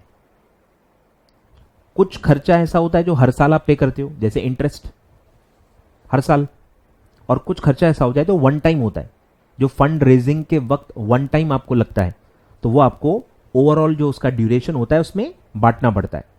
तो इसीलिए ड्यूरेशन मायने रखता है कि क्या ड्यूरेशन का आपका सोर्स है, कितने समय के लिए आप पैसा ले रहे हो, कितने समय तक आपको बेनिफिट मिल रहा है, तो कॉस्ट आप उतने ईयर्स में स्प्रेड आउट करते हो। क्लियर है? और अगर कोई चीज इररेडीमेबल है तो मतलब उसमें टेनोर ही नहीं है, पैसा वापस करना ही नहीं है, आ रहा है कुछ समझ में? तो उसका थोड़ा तरीका अलग होता है, उसका थोड़ा तरीका अलग होता है। ठीक है, ध्यान दो। तो कॉस्ट ऑफ डेट क्या है sir? Cost of debt is the cost of जो भी आपका सोर्स है, long term debentures, bonds, bank loans, financial institution, जो भी होगा। शॉर्ट टर्म डेट यहां पे इग्नोर होता है, आपको पता ही है, हम जो भी कॉस्ट लेते हैं सब डेट में क्या आता है, लॉन्ग टर्म ही आता है, शॉर्ट टर्म नहीं आता। तो कुछ इन्होंने थोड़ा सा लॉजिक दिया है कि क्यों हम नहीं ले रहे हैं, क्योंकि या तो वो इनसिग्निफिकेंट है, बहुत कम है, क्योंकि शॉर्ट टर्म है ना, 2 महीना, 3 महीना, 4 महीना, उसका अमाउंट ही इतना कम होगा, और या फिर उसका अमाउंट बैलेंस आउट हो जाएगा कि अगर आप टेम्पररी पैसा ले रहे हो तो कहीं टेम्पररी पैसा देते भी तो हो ना, टेम्पररी पैसा आपके पास है तो कहीं इन्वेस्ट नहीं करोगे, तो शॉर्ट टर्म लोन का इंटरेस्ट और शॉर्ट टर्म इन्वेस्टमेंट का इंटरेस्ट नॉक ऑफ हो जाता है, तो वो जीरो हो जाएगा। ठीक है, इसलिए शॉर्ट टर्म पूरा इग्नोर किया जाता है। फिर है कॉस्ट ऑफ डेट, जो होता है वो हमेशा आफ्टर टैक्स होता है, क्योंकि इंटरेस्ट टैक्स डिडक्टेबल होता है। Because interest is deductible while calculating the taxable profits under income tax act 1961, इसीलिए उसको आफ्टर टैक्स ही निकाला जाता है। ठीक है, तो वो है because interest payments are tax deductible for the firm. ठीक है, तो फॉर्मूला क्या है? केडी यानी जो आपका रेट ऑफ इंटरेस्ट है, केडी 1 माइनस टैक्स। ठीक है, आफ्टर टैक्स करने के लिए क्या करते हैं, मल्टीप्लाई करते हैं 1 माइनस टैक्स से। तो अब 2 में इनको बांटा गया है, ध्यान दो। केडी पहला है इररेडीमेबल। इररेडीमेबल मतलब उसको रीपे करना ही नहीं है, करना ही नहीं है मतलब जब कंपनी बंद होगी तब देना है, कंपनी जब बंद होगी तब देना है, ऐसा नहीं कि देना ही नहीं है। इक्विटी शेयर कैपिटल भी रेडीमेबल होता है, अरे लेकिन पैसा देना तो है ना, जब कंपनी बंद होगी तब देंगे। जीते जी जब तक कंपनी चल रही है तब तक नहीं देना होता है, लेकिन जब कंपनी बंद होगी, लिक्विडेट होगी, वाइंड अप होगी, तब वापस करना होता है। ठीक है, तो इररेडीमेबल में आपको ड्यूरेशन नहीं देखना है, सिंपल लॉजिक लेना है कि कितना पैसा मिला और उस पर कितना मैं पैसा दे रहा हूं। कॉस्ट का मतलब क्या है, कितना दे रहा हूं और उससे कितना बेनिफिट ले रहा हूं।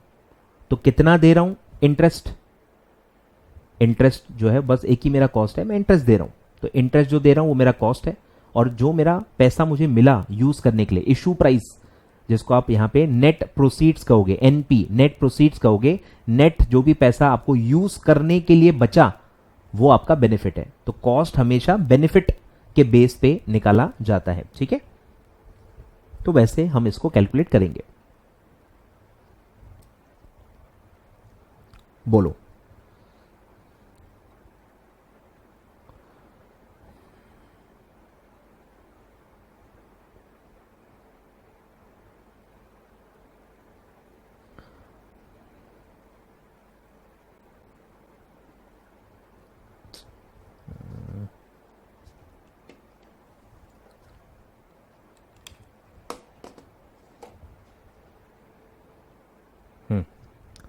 ठीक है, तो उसका फॉर्मूला बहुत ही सिंपल है कि I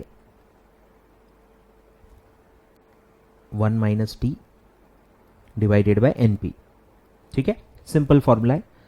जो भी इंटरेस्ट है आपका, जो भी आप इंटरेस्ट पे कर रहे हो, 1 माइनस टी कर लो, टैक्स का बेनिफिट तो लेंगे ही, divided by NP, net proceeds issue कर तक जो भी आपको मिला उस पे, और इनटू 100, क्योंकि हम कॉस्ट निकाल रहे हैं। सारे के सारे जो कॉस्ट होते हैं वो सर परसेंटेज में होते हैं, सारे के सारे कॉस्ट परसेंटेज में होते हैं, तो इनटू 100 करना भूलना नहीं, ठीक है। तो इररेडीमेबल डेट बिल्कुल सिंपल है, जितना आउटफ्लो हो रहा है हर साल जो आउटफ्लो हो रहा है डिवाइडेड बाय यूज करने के लिए आपको कितना पैसा मिला, ठीक है। तो ये होता है इररेडीमेबल डेट का फॉर्मूला। फिर है रेडीमेबल डेट, कि वो 5 साल 10 साल 15 साल कुछ तो एक टेनोर के बाद आपको पैसा वापस करना है, ठीक है। तो अब यहां पे सिचुएशन बदल जाती है, तो अब यहां पे इशू प्राइस, रिडम्पशन प्राइस, ये सब भी आपको देखना पड़ेगा, ठीक है। तो टोटल कॉस्ट अब दो प्रकार के हो गए। एक है इंटरेस्ट, जो पहले भी था अभी भी है, इंटरेस्ट तो आपका खर्चा है ही है। सेकंड, इसमें एक कॉस्ट हो सकता है कि वन टाइम जो कॉस्ट है, कि आपने इशू अगर डिस्काउंट पे किया है या रिडम्पशन आप प्रीमियम पे कर रहे हो, तो ये भी वन टाइम लॉसेस है, हर साल नहीं पे करना पड़ता है, पर इशू या रिडम्पशन के वक्त अगर आपको लॉस हुआ है, जिसको आप loss on issue of debentures कहते हो अकाउंट्स में, वो भी यहां पे होता है, वो भी आपको एमोर्टाइज करना है over the life of debentures, ठीक है। तो ध्यान दो, पहला है I 1 माइनस टी, ठीक है, ये तो आएगा ही, एक पार्ट ये हमेशा रहेगा, प्लस यहां पे है RV माइनस NP, RV क्या है? Redeemable value, redemption price, RV कि कितना पैसा वापस करना है। तो इसमें अगर प्रीमियम पे रिडीमेबल होगा तो प्रीमियम भी इंक्लूड हो जाएगा। 100 रुपीज का डिबेंचर है, 110 में उसको अगर रिडीम करना है तो 10 रुपीज इसमें देखो आ जाएगा अपने आप, क्योंकि आप यहाँ पे रिडीमेबल वैल्यू क्या लोगे? 110 और माइनस NP यानी इशू प्राइस, नॉर्मल यानी नेट प्रोसीड्स आपको कितना मिला, तो यानी एक्स्ट्रा कॉस्ट कितना आपको पड़ा, कितना वापस करना है और कितना मिला। अगर इसमें गैप है, ये भी आपका लॉस है और ये भी आपका डिबेंचर का ही कॉस्ट माना जाएगा, लेकिन ये वन टाइम लॉस है, ये पूरे ड्यूरेशन में स्प्रेड आउट होना चाहिए, ये कोई एक साल का, हर साल का लॉस नहीं है, ये आपको समझना है। तो जब मैं ब्रैकेट निकाल रहा हूं RV माइनस NP, मतलब ये पूरे टेनोर का लॉस है। 10 साल का अगर मेरा डिबेंचर है तो 10 साल का लॉस है, मैं एक साल का कॉस्ट निकाल रहा हूं, तो इसको पर एनम में कन्वर्ट करना जरूरी है और इसीलिए यहां पे डिवाइडेड बाय N होता है। नंबर ऑफ ईयर्स जो आपका है, ड्यूरेशन है, उससे आपको डिवाइड करना होता है, तो एक साल का कितना लॉस है वो इससे पता चलता है, ठीक है। तो ऐसे दो पार्ट्स होते हैं, कॉस्ट के दो पार्ट्स होते हैं, एक है इंटरेस्ट जो आप हर साल पे करते हो, और एक है जो इशू या रिडम्पशन के वक्त जो आपका लॉस है, loss on issue of debentures जो है, उसको पर एनम में कन्वर्ट करके वो भी आपको कॉस्ट में ऐड कर लेना है, ठीक है। और डिवाइडेड बाय, इसमें अब एवरेज प्राइस लेते हैं, मिला कुछ और वापस कुछ और करना है, इसमें कोई लॉजिक नहीं है, लॉजिक मत पूछना, लेना एक्चुअली मेरे हिसाब से NP ही चाहिए। जैसे आपने यहां लिया है ना NP, यहां पे भी NP ही लेना चाहिए। मुझे भी आज तक ये लॉजिक नहीं समझा है, तो मैं आपको समझा भी नहीं पाऊंगा। तो यहां एवरेज प्राइस लेते हैं, RV अलग प्राइस है, जितना आपको वापस करना है वो अलग प्राइस है, और जो आपको मिला था इशू प्राइस जो था वो अलग था, तो दोनों का एवरेज ले लो for no reason, I don't know, ठीक है। तो RV plus NP divided by 2। Average कैसे लेते हैं, दोनों को ऐड कर दो, डिवाइड बाय 2, तो एवरेज प्राइस और फिर इनटू 100। क्लियर है, फॉर्मूलेस के लॉजिक को आपको समझना है। तो ये है आपका डेट, ये है आपका डेट, ठीक है। 1 माइनस टी लेना भूलना नहीं है, डेट में 1 माइनस टी लेना भूलना नहीं है, ठीक है। फॉर्मूला शीट भी मैंने ऑलरेडी दी हुई है, ठीक है, कोई दिक्कत नहीं है, वेबसाइट पे अवेलेबल है वीजी स्टडी हब के, आप देख सकते हो, ठीक है। तो ये सब है, कुछ खास रीड करने के लिए है नहीं। फिर है प्रेफरेंस शेयर्स, ठीक है। अब डेट और प्रेफरेंस शेयर्स में फर्क क्या है कि प्रेफरेंस डिविडेंड जो आप पे करते हो that is not tax deductible, उसमें कोई टैक्स का एडवांटेज नहीं मिलता है, तो बस 1 माइनस टी जो है वो हट जाएगा। आय के जगह डिविडेंड आएगा, इंटरेस्ट की जगह डिविडेंड आएगा, और 1 माइनस टी यहां पे नहीं आएगा क्योंकि dividend is not tax deductible. Income tax में आप ये पढ़ते हो, विवेक सर से आपसे पढ़ा होगा आपने, ठीक है। तो ये है, तो cost of preference shares. Preference shares represents a special type of ownership interest in the firm. They are entitled to fixed dividend but subject to availability of profit, of course. Law में आप पढ़ते हो. The preference shareholders have to be paid their fixed dividend before any distribution to equity. इसलिए उसको preference shareholders कहते हैं. Preference मिलता है उनको. Their dividend is not allowed as an expense for the purpose of taxation. In fact, preference dividend is distribution of profits of the business. मतलब उसको appropriation of profits माना जाता है, charge against profits नहीं माना जाता है। अकाउंट्स में भी मैं आपको बता चुका हूं। Dividends are paid out of profits after taxes, so the cost of preference share is already after tax. ठीक है, आफ्टर टैक्स प्रॉफिट से ही भरा जाता है और डिविडेंड टैक्स डिडक्टेबल भी नहीं है, इसलिए इसको आफ्टर टैक्स ही माना जाता है। आफ्टर टैक्स में कन्वर्ट करने की जरूरत नहीं पड़ती है। इसमें भी दो टाइप्स हो सकते हैं, इररेडीमेबल और रेडीमेबल, ठीक है। तो सेम है, पूरा सेम है जैसे डेट का है, सिर्फ 1 माइनस टी हटा दो, ठीक है। तो इसी के ऊपर मैं आपको बना के दे रहा हूं, KP cost of preference shares, irredeemable, ठीक है। बोलो कि क्या आप पे करते हो प्रेफरेंस शेयर्स पे, PD preference dividend divided by, अब 1 माइनस टी नहीं आएगा, पीडी यानी प्रेफरेंस डिविडेंड जो आप दे रहे हो 1 माइनस टी नहीं आएगा, और divided by NP net proceeds into 100। एकदम प्लेन, एकदम सिंपल फॉर्मूला है। कितना दे रहे और कितना मिला था, हर साल कितना दे रहे, हर साल कितना दे रहे और इशू करते वक्त कितना मिला था इनटू 100। 1 माइनस टी नहीं लेना है, ठीक है, 1 माइनस टी नहीं लेना है, ठीक है। और फिर है सेम रेडीमेबल, सेम है, पूरा फॉर्मूला सेम है। आय की जगह पीडी 1 माइनस टी नहीं आएगा, plus RV minus NP divided by N whole divided by RV plus NP divided by 2 average into 100, पूरा सेम है, ठीक है। सिर्फ क्या चेंज हुआ, आय के जगह पीडी आ गया और हर जगह पे 1 माइनस टी नहीं आएगा, ठीक है। चलिए, तो ये था कॉस्ट ऑफ प्रेफरेंस शेयर्स, ठीक है। सबके क्वेश्चंस मैंने ऑलरेडी कराए हुए हैं, आप देख लेना, ठीक है, कोई दिक्कत नहीं है। अब आता है कॉस्ट ऑफ इक्विटी, ठीक है। टिपिकल सबसे इंपॉर्टेंट है कॉस्ट ऑफ इक्विटी, जो चैप्टर 8 और 9 में भी आएगा। चैप्टर 9 और 8 में भी हम बहुत डिटेल में कॉस्ट ऑफ इक्विटी या जो एक सीएपीएम मॉडल होता है वो बहुत डिटेल में पढ़ेंगे, ठीक है। चलिए आ जाइए, केई कॉस्ट ऑफ इक्विटी।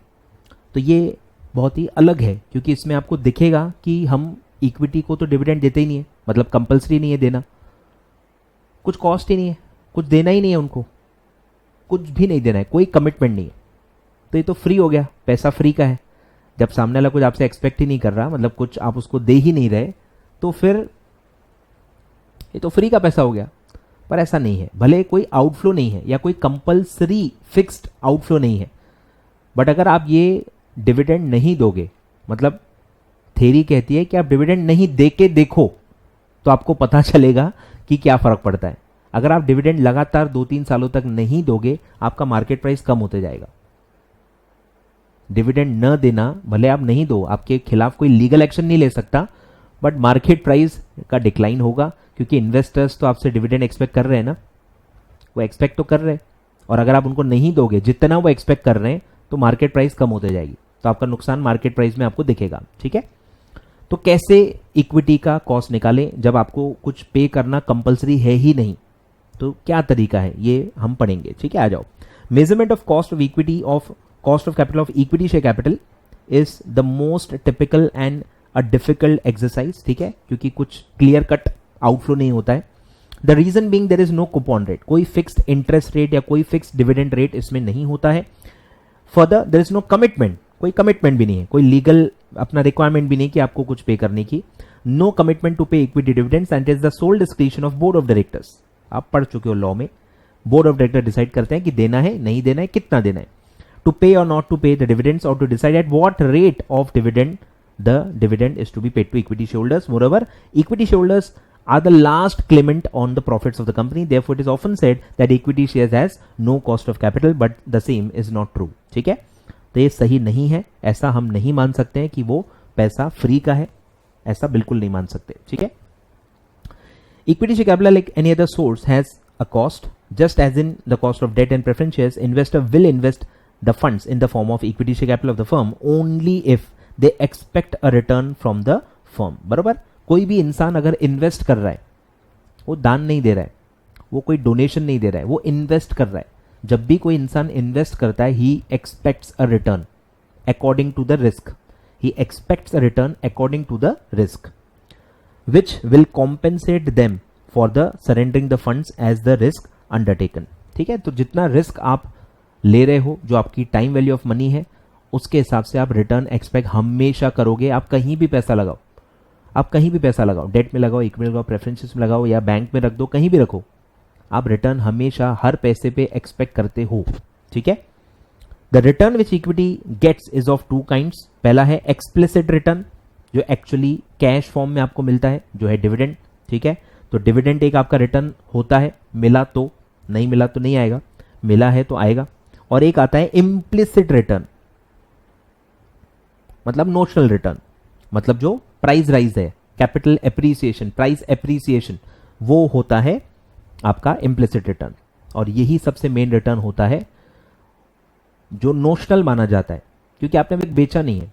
अगर मैंने एक शेयर लिया, फॉर एग्जांपल मैंने टाटा पावर का शेयर लिया, टाटा पावर का शेयर लिया मैंने 210 रुपए में, ठीक है, और एक हफ्ते में, 10 दिन में या 15 दिन में वो 240 हो गया, तो क्या होगा, प्राइस राइज हो गया। अब कुछ लोग बोलेंगे यार बढ़िया प्रॉफिट हो गया तुम्हारा, फिर कुछ लोग बोलेंगे नहीं प्रॉफिट तो हुआ ही नहीं, आपको पैसा कहाँ मिला है, आपने शेयर्स कहाँ बेचे, लीगली तो आपका कोई प्रॉफिट हुआ ही नहीं है क्योंकि आपने बेचा ही नहीं है, अभी तो आप होल्ड कर रहे हो ना, होल्ड करने से थोड़ी गेन होती है, अनरियलाइज गेन थोड़ी होती है। तो ऐसा है, तो कुछ लोग उसको गेन बोलेंगे, कुछ लोग गेन नहीं बोलेंगे, बट आपको अपने आप से सवाल पूछना है कि आपने इक्विटी में पैसा क्यों डाला। इक्विटी में लोग पैसा क्यों डालते हैं, डिविडेंड के लिए। अब हाल ही में आजकल में एक न्यूज आई थी कि एमआरएफ शेयर, आपने सुना होगा, एमआरएफ शेयर बहुत महंगा है, 80-90 हज़ार रुपए का है, उसने डिविडेंड डिक्लेयर किया है 3 रुपए का। कितना, 3 रुपए। तो जिसने 80,000 रुपए लगाए हैं उसको सिर्फ 3 रुपए का डिविडेंड मिला है 1 साल का। तो क्या उसने 3 रुपए के लिए 80,000 का इन्वेस्टमेंट किया था? नहीं सर, उसने प्राइस राइज के लिए पैसा लगाया था। तो प्राइस राइज को आप इग्नोर नहीं कर सकते। लॉ अपनी जगह पे है, लॉ अपनी जगह पे। हम यहाँ पे एफएम पढ़ रहे हैं भाई, लॉ नहीं पढ़ रहे।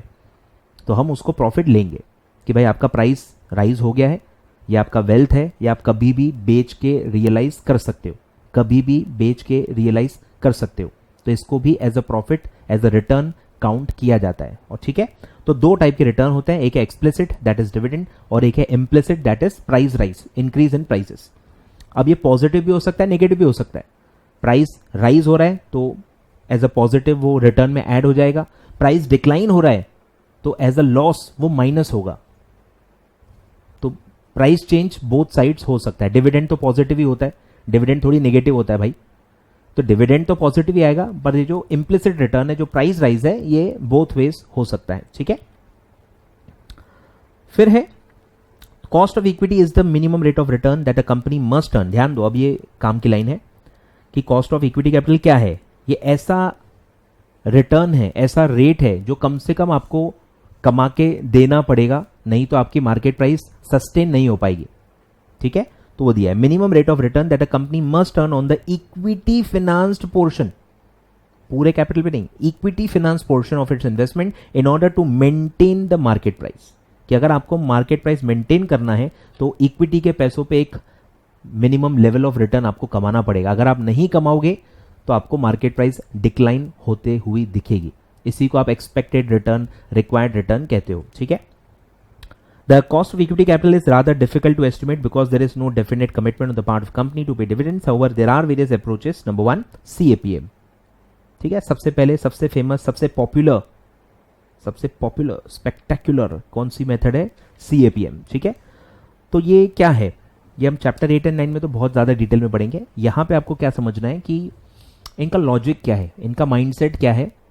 माइंडसेट ये है कि इनका कहना है कि रिस्क रिटर्न थ्योरी होती है, जितना रिस्क उतना रिटर्न।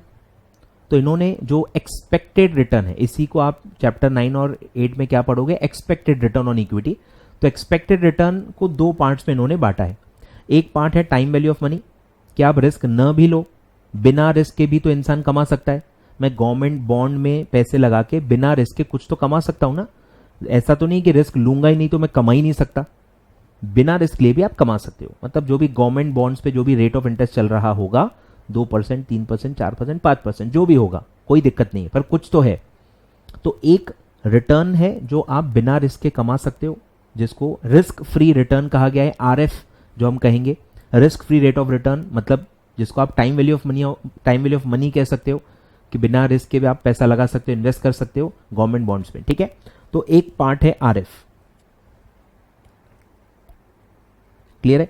एक पार्ट है RF कि भाई बिना रिस्क के आप कमा सकते हो, जो कि बेसिकली क्या है? टाइम वैल्यू ऑफ मनी है, जो कि क्या है? Time value of money. फिर सेकंड है रिस्क प्रीमियम। ये पूरा डब्बा क्या है? Risk premium. अब रिस्क प्रीमियम कैसे निकालना चाहिए? यही इसका टिपिकल तरीका है कि ये कहते हैं कि आपका जो शेयर है, आपका जो सिक्योरिटी है, आपकी जो कंपनी है, इसको हम मार्केट से कनेक्ट करेंगे। मार्केट मतलब स्टॉक मार्केट्स। अब स्टॉक मार्केट्स तो बहुत सारी कंपनीज होती है, 5,000, 6,000, 7,000 कंपनीज लिस्टेड है। पूरे मार्केट का तो कोई इंडेक्स होता ही नहीं है, पूरे मार्केट का ऐसा वैल्यू निकलता ही नहीं है ना। इंडेक्स तो एक लॉट का निकलेगा, सेंसेक्स, निफ्टी, 30, 50 जो भी है, एक लॉट का इंडेक्स निकलता है। तो मार्केट का मतलब है इंडेक्स। यहां पे प्रैक्टिकली यहां पे क्या आप यूज करोगे? इंडेक्स, मार्केट इंडेक्स, ठीक है। तो मार्केट का कितना रिटर्न है और मार्केट का कितना रिस्क है, मतलब आप पहले मार्केट का देखो कि मार्केट कितना रिटर्न दे रहा है और मार्केट का कितना रिस्क है। मतलब मार्केट अपने रिस्क के लिए कितना प्रीमियम दे रहा है। जितना मार्केट अपने रिस्क के लिए प्रीमियम दे रहा है, उतना ही मैं मेरे रिस्क के लिए मैं प्रीमियम दूंगा। मतलब प्रपोर्शन में वहां से उठा रहा हूं कि जो प्रपोर्शन में मार्केट अपना रिस्क का प्रीमियम दे रहा है, उसी हिसाब से मेरे सिक्योरिटी में जो भी रिस्क होगा उसके हिसाब से मैं भी प्रीमियम दूंगा, सेम प्रपोर्शन में। तो आपके रिस्क को और मार्केट के रिस्क को कंपेयर करना पड़ेगा, और उसके लिए फैक्टर निकलता है बीटा, ठीक है। उसके लिए फैक्टर निकलता है बीटा, कि सिग्मा आप पढ़ोगे standard deviation, risk of market upon risk of security, ठीक है। तो ये आपका बीटा फैक्टर होगा, या एक्चुअली उल्टा होगा, सॉरी उल्टा होगा, फॉर्मूला उल्टा बोल दिया मैंने। रिस्क ऑफ सिक्योरिटी आपका रिस्क अपॉन मार्केट का रिस्क। तो ये अगर आपका रिस्क और मार्केट का रिस्क सेम है तो ये 1 आएगा, दोनों सेम है, इक्वल है, तो 1 आएगा। 1 बीटा मतलब आपका रिस्क और मार्केट का रिस्क सेम है, तो मार्केट का जो बीटा होता है वो 1 होता है। मार्केट का बीटा 1 होता है कि मार्केट का बेस रिस्क कितना है? 1। तो जब दोनों का रिस्क सेम है तो ये फैक्टर आएगा 1। फिर अगर मार्केट के कंपैरिजन में आपका रिस्क कम है तो ये बीटा 1 से नीचे आएगा, और अगर मार्केट से ज्यादा आप में रिस्क है तो ये 1 से ऊपर आएगा। तो इस तरह से फ्लक्चुएट होते रहेगा, ठीक है। अब मार्केट कितना प्रीमियम दे रहा है, तो ये डब्बा प्रीमियम बताता है कि मार्केट का प्रीमियम कितना है, कि मार्केट का रिस्क रिटर्न कितना है, और मार्केट का मतलब रिस्क फ्री रिटर्न कितना है। जैसे अगर मार्केट का रिटर्न है 18% और बिना रिस्क के आप कमा सकते हो 10%, तो ये ऊपर का 8% क्या है? यही प्रीमियम है। 18 दे रहा हूं, 10 तो आप ऐसे ही कमा सकते हो, तो रिस्क के लिए कितना दे रहा हूं? 8%। तो मार्केट आपको 8% रिस्क के लिए दे रहा है, और मेरे इसमें कितना रिस्क है, तो वहां उससे मल्टीप्लाई करेंगे बीटा वैल्यू से, ठीक है। बीटा से मल्टीप्लाई करके क्या हुआ? मैंने मेरे रिस्क से मल्टीप्लाई किया कि जितना मेरा रिस्क होगा उतना कम या ज्यादा प्रीमियम मैं दूंगा, उतना कम या ज्यादा मैं प्रीमियम दूंगा। बीटा फैक्टर 1 से कम है तो मेरा रिस्क कम है तो मैं प्रीमियम भी कम दूंगा। फिर अगर मेरा रिस्क ज्यादा है तो बीटा वैल्यू 1 से ज्यादा आएगी तो मल्टीप्लाई करके प्रीमियम भी बढ़ जाएगा। मैथमेटिक्स आपको समझना है, ठीक है।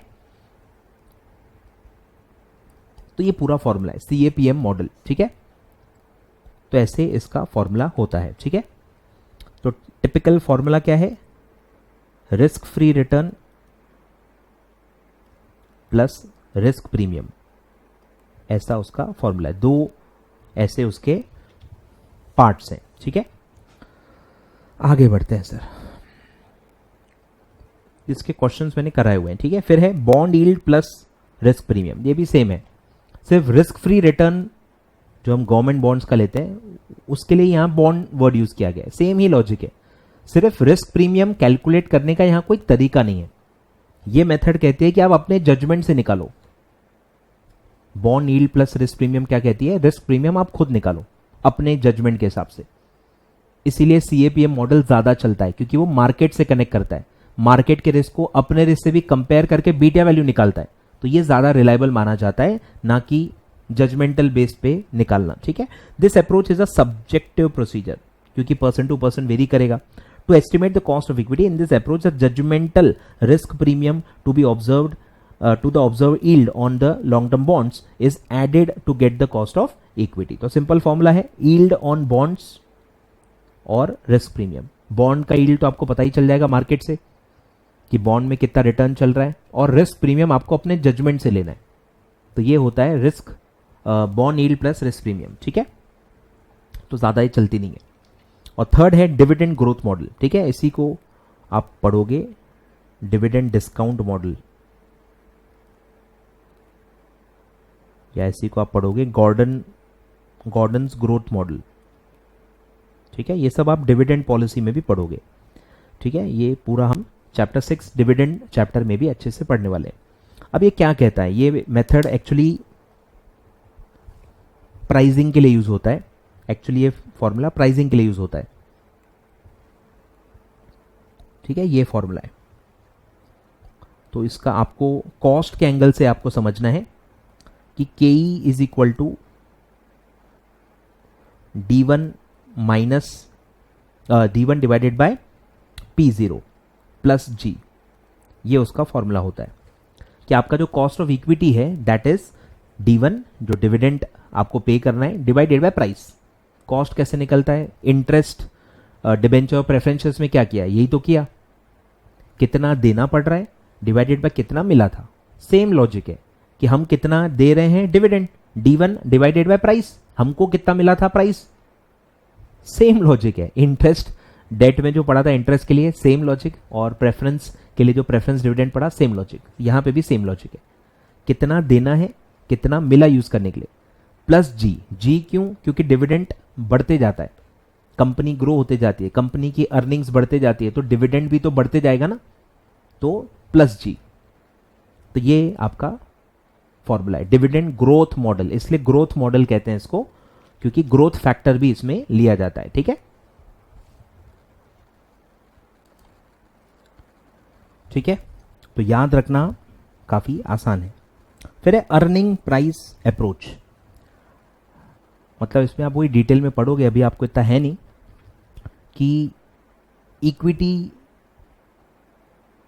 क्या अपनी अर्निंग मानता है, डिविडेंड मानेगा या अर्निंग मानेगा। ईपीएस शेयरहोल्डर्स की कमाई होती है कि डिविडेंड जितना उनको हाथ में मिलता है वो उनकी अर्निंग होती है। तो इसमें डिबेट है, इसलिए अलग अलग मेथड्स चलती हैं। कुछ लोगों का मानना है कि जितना डिविडेंड है उतना ही वो अर्निंग मानते हैं, कुछ लोगों का मानना है नहीं भाई वो तो ओनर है, वो तो मालिक है, जितना कंपनी कमा रही है सब उन्हीं का है, आज ना कल उन्हीं को मिलने वाला है। तो अर्निंग प्राइस मॉडल भी इसलिए चलती है, ठीक है। तो बस यहां डिविडेंड की जगह प्राइस लेना है, E1 अपॉन P0। इसमें अब ग्रोथ वर्ड यूज नहीं किया है, ग्रोथ वाला भी फॉर्मूला बन सकता है पर आपके बुक्स में नहीं है, ठीक है। ये प्राइस अर्निंग प्राइस मॉडल है, तो अर्निंग मतलब क्या है कि कितना आपको देना है, आपका कॉस्ट क्या है, तो आपका कॉस्ट है अर्निंग और डिवाइडेड बाय प्राइस, ठीक है। और अर्निंग कौन सी लेनी है, ध्यान दो, अर्निंग कौन सी लेनी है वो दिया है, E1 लेना है। यहां पे भी क्या लेना है, D1, ध्यान देना, D1 यानी एक्सपेक्टेड डिविडेंड, कि आप कितना डिविडेंड बांटने वाले हो, न कि कितना पिछले साल में आप डिविडेंड बांट चुके हो। D0 क्या होता है, लास्ट ईयर का जो डिविडेंड आप पे कर चुके हो, लास्ट ईयर डिविडेंड पेड, उसको आप कहते हो D0। ठीक है, तो ध्यान देना क्वेश्चन में क्या दिया हुआ है। खैर मैं क्वेश्चन पढ़ाते तक आपको बताऊंगा ही, बट स्टिल ध्यान देना है। ठीक है, वैसे ही यहां पे E1 है, एक्सपेक्टेड अर्निंग, आने वाले साल में आप कितना कमाने वाले हो या कमा सकते हो। ठीक है, E1। तो करंट EPS, उसमें अगर आप ग्रोथ रेट ऐड कर दोगे तो भी E1 आ जाता है। ठीक है, तो E1 is equal to E0 into 1 plus G, ये उसका फॉर्मूला होता है। सेम आप डिविडेंड के लिए भी यूज कर सकते हो। ठीक है, फिर एक और इंटरेस्टिंग पॉइंट है, कॉस्ट ऑफ रिटेन अर्निंग्स। ठीक है, कि रिटेन अर्निंग जो है, जो आपने रिटेन की है, आप खुद ही यूज करोगे आगे के प्रोजेक्ट्स में। अब ये भी आपको लगेगा कि ये तो फ्री का माल है, रिटेन अर्निंग्स कुछ देना ही नहीं है, तो ये ऐसा नहीं है, ये भी इक्विटी जैसा ही है। भले इस पे कुछ देना नहीं है, पर ये फ्री का नहीं है, ये पैसा इक्विटी वालों का है, और वो अगर आपको ये अलाउ कर रहे हैं कि आप यूज करो, तो इस पे भी वो एक रिटर्न एक्सपेक्ट कर रहे हैं। ठीक है, तो आपके बुक के हिसाब से, ICSI के सिलेबस के हिसाब से आपको यहां पे ध्यान रखना है कि cost of retained earnings are often taken as equal to cost of equity. ठीक है, और जो दूसरे कोर्सेज होते हैं CA CFA, उनमें थोड़ा अलग है, आप वो कोर्सेज नहीं कर रहे हो, आप ICSI का CS कोर्स कर रहे हो, तो आप अपने बुक के हिसाब से चलो। ठीक है, तो यहाँ पे KE is equal to KR, cost of equity is equal to cost of retained earnings.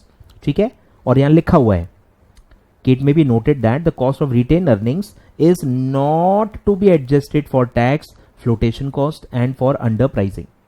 Other books जो है, अदर सिलेबस जो है, वो इसको एडजस्ट करती हैं, और यहाँ साफ आपको लिखा है कि एडजस्ट नहीं करना है, सीधे सीधे कॉस्ट ऑफ इक्विटी को कॉस्ट ऑफ रिटेन अर्निंग ले लेना है।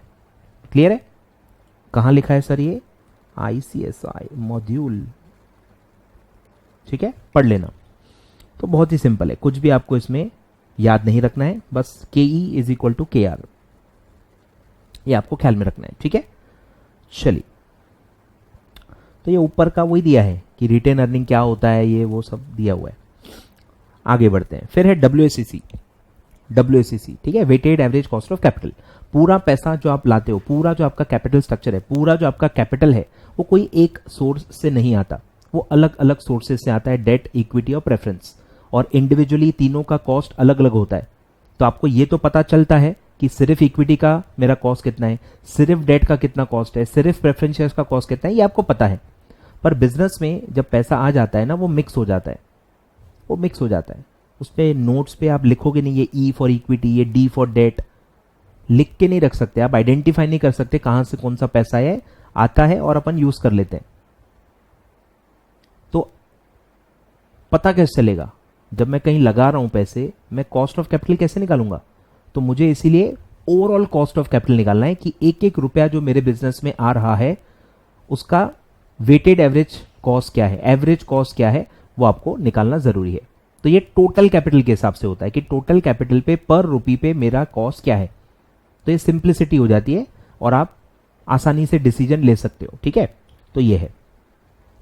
तो जो नॉर्मल वेटेड एवरेज का फॉर्मूला होता है वही है कि आपका जो वेट है इनटू जो आपका कॉस्ट है, आपका जो वेट है इनटू आपका कॉस्ट है, सबका मल्टीप्लाई करो और सबको ऐड कर दो, जैसे नॉर्मल वेटेड एवरेज निकलता है।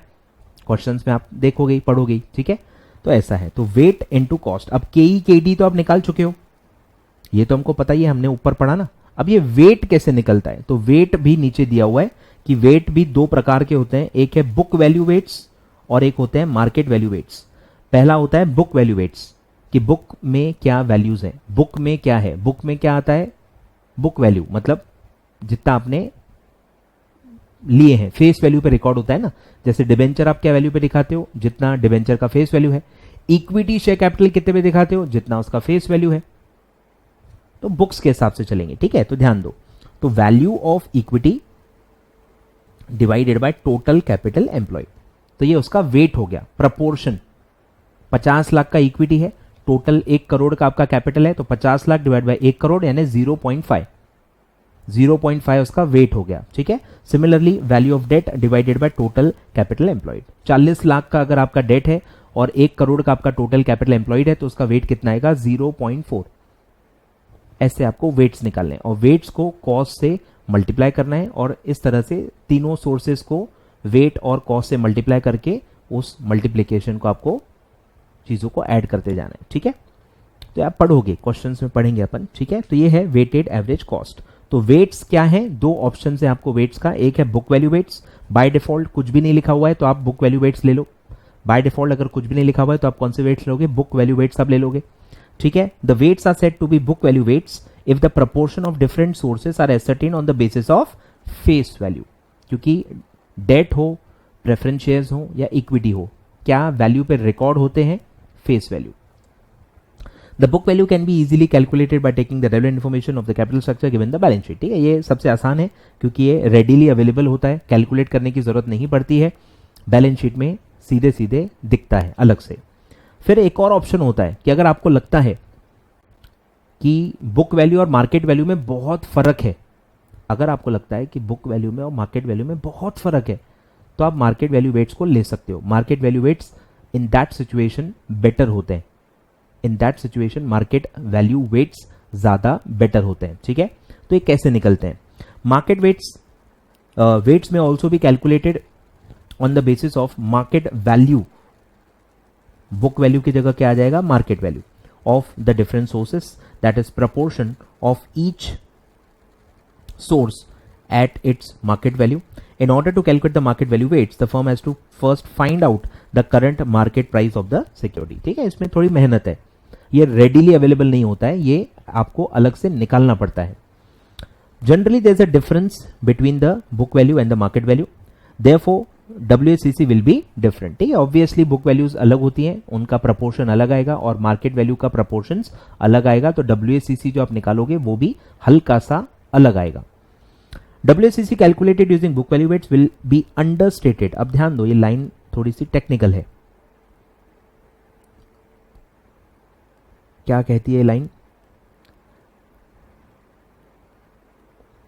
थोड़ा मैथमेटिक्स एक्चुअली है और कुछ भी नहीं है, कि WACC विल बी अंडरस्टेटेड, वो कम आएगा if the market value of the share is higher than the book value.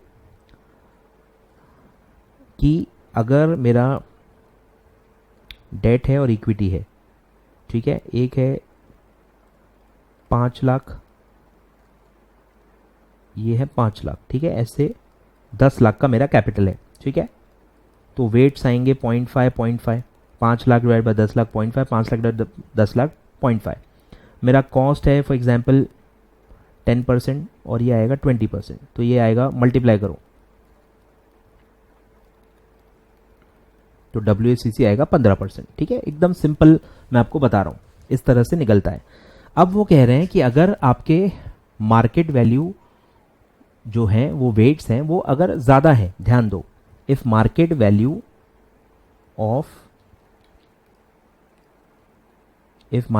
Of share is higher, ठीक है।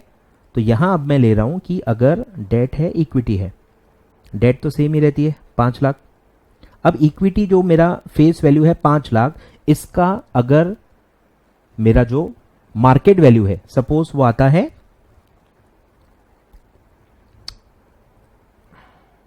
डबल ले लेते हैं 10 लाख, ठीक है। तो अब वो कह रहे हैं कि WACC जो बुक वैल्यू का है वो कम आएगा। अगर इक्विटी का वेट कम है, तो WACC भी कम आएगा, क्योंकि सबसे ज्यादा कॉस्ट किसका होता है, इक्विटी का। ये आप पढ़ोगे, मैं आपको बता भी चुका हूं कि सबसे कम कॉस्ट होता है डेट का, क्योंकि उसमें रिस्क कम है, थोड़ा सा ज्यादा कॉस्ट आएगा प्रेफरेंस शेयर्स का, और सबसे ज्यादा कॉस्ट आता है इक्विटी का। तो सबसे ज्यादा वाले कॉस्ट का वेट अगर कम है तो WACC भी कम आएगा, और सबसे ज्यादा जिसका कॉस्ट है अगर उसका वेट बढ़ जाएगा तो WACC भी बढ़ जाएगा। मैथमेटिक्स है ना ये तो, ठीक है। तो यहां अगर मैं ऐसा कर दूं, बढ़ा दूं, तो ये आएगा 0.33 और ये आएगा 0.66, ठीक है। ध्यान दो, वेट बढ़ रहा है, यहां वेट था 0.5, यहां वेट अब बढ़ के हो गया 0.66, वेट बढ़ गया ना, तो WACC बढ़ेगा। तो बोलो क्या आएगा, इसका भी वेट निकल गया, कॉस्ट सेम रखेंगे 10%, 20%, बोलो ये आएगा 3.33% और ये आएगा आई थिंक 2/3 यानी कि 13.33, 6.66 इंटू 2, एक सेकेंड यार, हाँ 13.33, तो कितना आएगा 16.66, ठीक है। तो 15 से बढ़ के वो हो गया 16।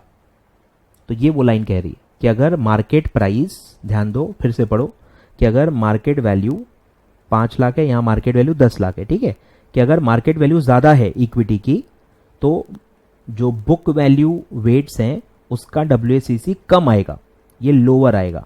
ये पूरी लाइन का मतलब है, ठीक है, कि WACC calculated using book value weights will be understated, वो हमेशा कम आएंगे अगर if the market value of the share यानी इक्विटी शेयर इज हायर, ठीक है। तो मार्केट वैल्यू अगर ज्यादा है तो WACC ज्यादा ही आएगा मार्केट वैल्यू वेट्स में, मतलब बुक वैल्यू वेट्स में कम आएगा, क्योंकि बुक वैल्यू वेट्स में इक्विटी बुक वैल्यू पे ली जा रही है, मार्केट वैल्यू ली नहीं जा रही, तो कम बेस आता है उसका, कम प्रपोर्शन आएगा, कम वेट आएगा, तो उसका WACC भी कम आएगा, ठीक है।